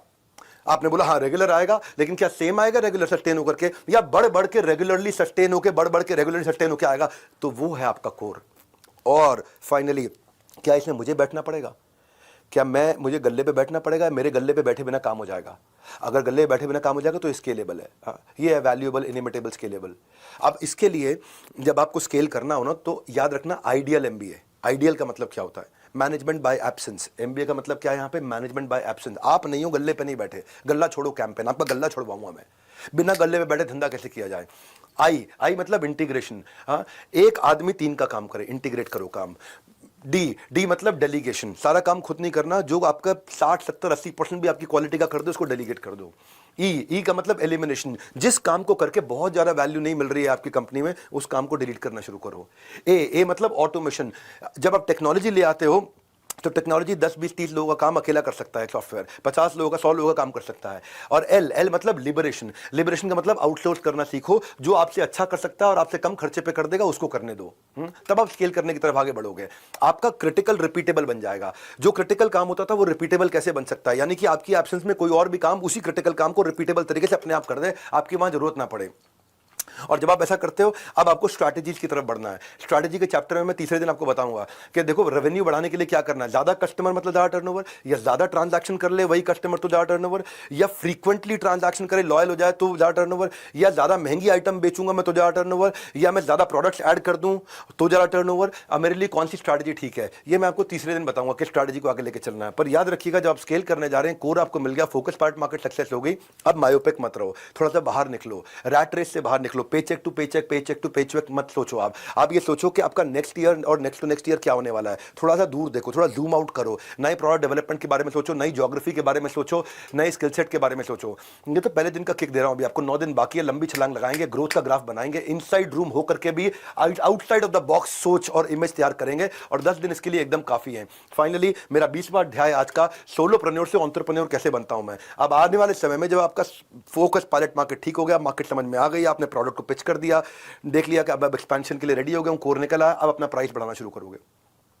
अब आप हाई टियर क्लाइंट को पास जाओगे, अब आप सिलेक्टिव हो जाओगे, ये काम लूंगा ये नहीं लूंगा। अब आप काम को सब कॉन्ट्रैक्ट भी करना शुरू करोगे, अब आप पैसिव इनकम स्ट्रीम्स बिल्ड करोगे। जिंदगी में वो बन सकता है बड़ा जो कि पहले से ही है तैयार खड़ा। इसीलिए जो पहला अध्याय था आज का बड़ा इंपॉर्टेंट था कि भाई मैं कब समझूंगा कि अब मेरा बिजनेस खड़े होने के लिए तैयार हो रहा है, जो कि मैं अब ज्योग्राफिकल एक्सपेंशन करूंगा। अब जब मैं एक्सपैंड करने जा रहा हूं तो मुझे क्या सोचना है, किन चीज़ों का ध्यान रखना है। मुझे ये देखना है कि मैं जिस मार्केट में जा रहा हूं वहाँ रिसोर्सेज हैं कि नहीं है, वहाँ रॉ मटेरियल मिल रहा है कि नहीं मिल रहा, वहाँ मैन पावर मिल रही है कि नहीं मिल रही। जहाँ मैं जा रहा हूँ क्या वहाँ मैं कंसोर्शियम बना सकता हूँ, किसी के साथ पार्टनरशिप कर सकता हूँ, क्योंकि नया रीजन है। जहाँ मैं जा रहा हूँ क्या मैं वहाँ कहीं से बाजार से, विदेश से कोई टेक्नोलॉजी ट्रांसफर अग्रीमेंट लेके आ सकता हूँ कि भाई टेक्नोलॉजी आपकी यहाँ यूज़ कर लूँगा, उसको किराया आपको दे दूंगा। हाँ, क्या मैं जब मैं जा रहा हूँ बाहर, क्या मेरी होम मार्केट सैचुरेट हो गई है, क्यों जा रहा हूँ मैं। अभी पहले ये मार्केट तो पूरी खाई नहीं, वैसे ही भागे जा रहा हूँ, मेरे को स्केल करना है। ये चीज़ें सोचने की हैं जो मैं बता रहा हूँ, बहुत वैल्यूएबल चीज़ें दे रहा हूँ आपको। ये एक एक सवाल में एक एक सवाल आपकी ज़िंदगी बदल सकता है। मैनुअल को इस्तेमाल करना है आपको। जहाँ मैं जा रहा हूँ वहाँ पॉलिटिकल फैक्टर्स कैसे हैं, इकोनॉमिक लीगल फैक्टर्स कैसे हैं। जहाँ मैं जा रहा हूँ मुझे वर्किंग कैपिटल कितनी वहाँ रिक्वायरमेंट होगी, उसका बजट बना के जाऊँगा। जहाँ जा रहा हूँ वहाँ क्या मैं लोकलाइज माल बना सकता हूँ वहाँ का, क्योंकि लोकलाइजेशन इज ग्लोबलाइजेशन, उधर का लोकल माल बना सकता हूँ मैं। जहाँ मैं जा रहा हूँ क्या मैं वहाँ किसी छोटी कंपनी को जो अच्छा नहीं कर पा रही उसको खरीद लूँ और उसके माध्यम से वहाँ आगे बढ़ जाऊँ। इनऑर्गेनिक स्ट्रैटेजीज को एक्विजिशन बोलते हैं। क्या मैं जहाँ जा रहा हूँ वहाँ मेरे को डिस्ट्रीब्यूशन नेटवर्क, सुपर स्टॉकेस्ट और सीएनएफ मिल सकता है जिसके द्वारा मैं वहाँ डिस्ट्रीब्यूट कर सकूँ। भाई लोगों जब भी घूमने फिरने जाते हैं ना कि यार मैं यूएस घूमने जा रहा हूँ, दुबई जा रहा हूँ, या मैं ऑस्ट्रेलिया जा रहा हूँ, यूरोप जा रहा हूँ, स्विट्जरलैंड जा रहा हूँ, अकेले जाने में वो मजा नहीं है, जब आप परिवार के साथ जाते हैं, पूरी टीम्स के साथ जाते हैं, तब आता असली आनंद, वो एक्सपीरियंस होता है। तो सोलोप्रेन्योर से एंटरप्रेन्योर बन के आगे जाना है जीवन में। डायनामिक्स और डायमेंशन दोनों बदल जाते हैं, और इसके लिए आपको जरूरत पड़ेंगे फ्रेमवर्क। इस फ्रेमवर्क के बारे में आने वाले दिनों में बताऊंगा। मेरे बीबी इम्पैक्ट के बारे में 52 पावरफुल फ्रेमवर्क दिए हैं, जो मेरा नेक्स्ट प्रोडक्ट हमने लॉन्च किया है, जो मेरे लीडरशिप फनल के फ्रेमवर्क्स हैं, इंप्लीमेंटेबल, आउटकम ओरिएंटेड है। और जो आने वाले मेरे दिन है, जो मेरा अभी मार्केट रिसर्च और प्रोडक्ट डेवलपमेंट का है, उसमें मैं कल बताऊंगा कि प्रोडक्ट की तैयारी कैसे की जाती है। अब एक एक टॉपिक को लूंगा। अभी सोलोप्रेन्योर से एंटरप्रेन्योर की जर्नी ली है, how to start a startup. अब एक एक टॉपिक लेते जाएंगे कि अब आप जो प्रोडक्ट तैयार करोगे तो उसकी डिटेल में जाऊंगा मैं, कैसे कंज्यूमर बिहेवियर कैसे है, थिंकिंग फ्रेमवर्क क्या होते हैं, लिटमस टेस्ट क्या होता है, बेट एंड हुक मॉडल क्या होता है, मार्केट रिसर्च कैसे करेंगे। जब स्ट्रैटेजी के दिन आऊंगा तीसरे दिन, तो वहां leadership in pipeline, score board, issue based strategy, scenario analysis, competitive collaborative strategy. इतना बढ़िया कंटेंट हिंदी भाषा में एग्जांपल्स के साथ में नहीं मिलता। ये पहला दिन था, पहला अध्याय, पहला एपिसोड। बस जो मेरे साथ 10 दिन का बिंज वॉच कर जाएगा, बिंज वॉच करते हो ना, बिंज वॉच कर जाएगा, बिजनेस के बॉक्स ऑफिस पे ब्लॉकबस्टर हो जाएगा। ना कैश, ना चेक, ना यूपीआई। मैंने बस आपका टाइम मांगा है, मुझे और कुछ नहीं चाहिए। कंसिस्टेंसी आपकी कॉस्ट है। कंसिस्टेंट रहना 10 के 10 दिन, और एग्जाम जरूर देते रहना। अभी के अभी एग्जाम दे दोगे तो अभी आपको फ्रेश है, याद रहेगा, नोट्स बना लेना। और डिसिप्लिन आपकी मेरे को फीस है, डिसिप्लिन की फीस चाहिए मुझे। लर्निंग का ये डोज जब लोगे आप हर रोज, तो आप अपने आप आगे बढ़ते चले जाओगे। हमारे साथ जुड़े रहने के लिए, इस MBA 10 डे MBA को ज्वाइन करने के लिए आप सबका हृदय की गहराई से प्रेम पूर्वक बहुत बहुत धन्यवाद।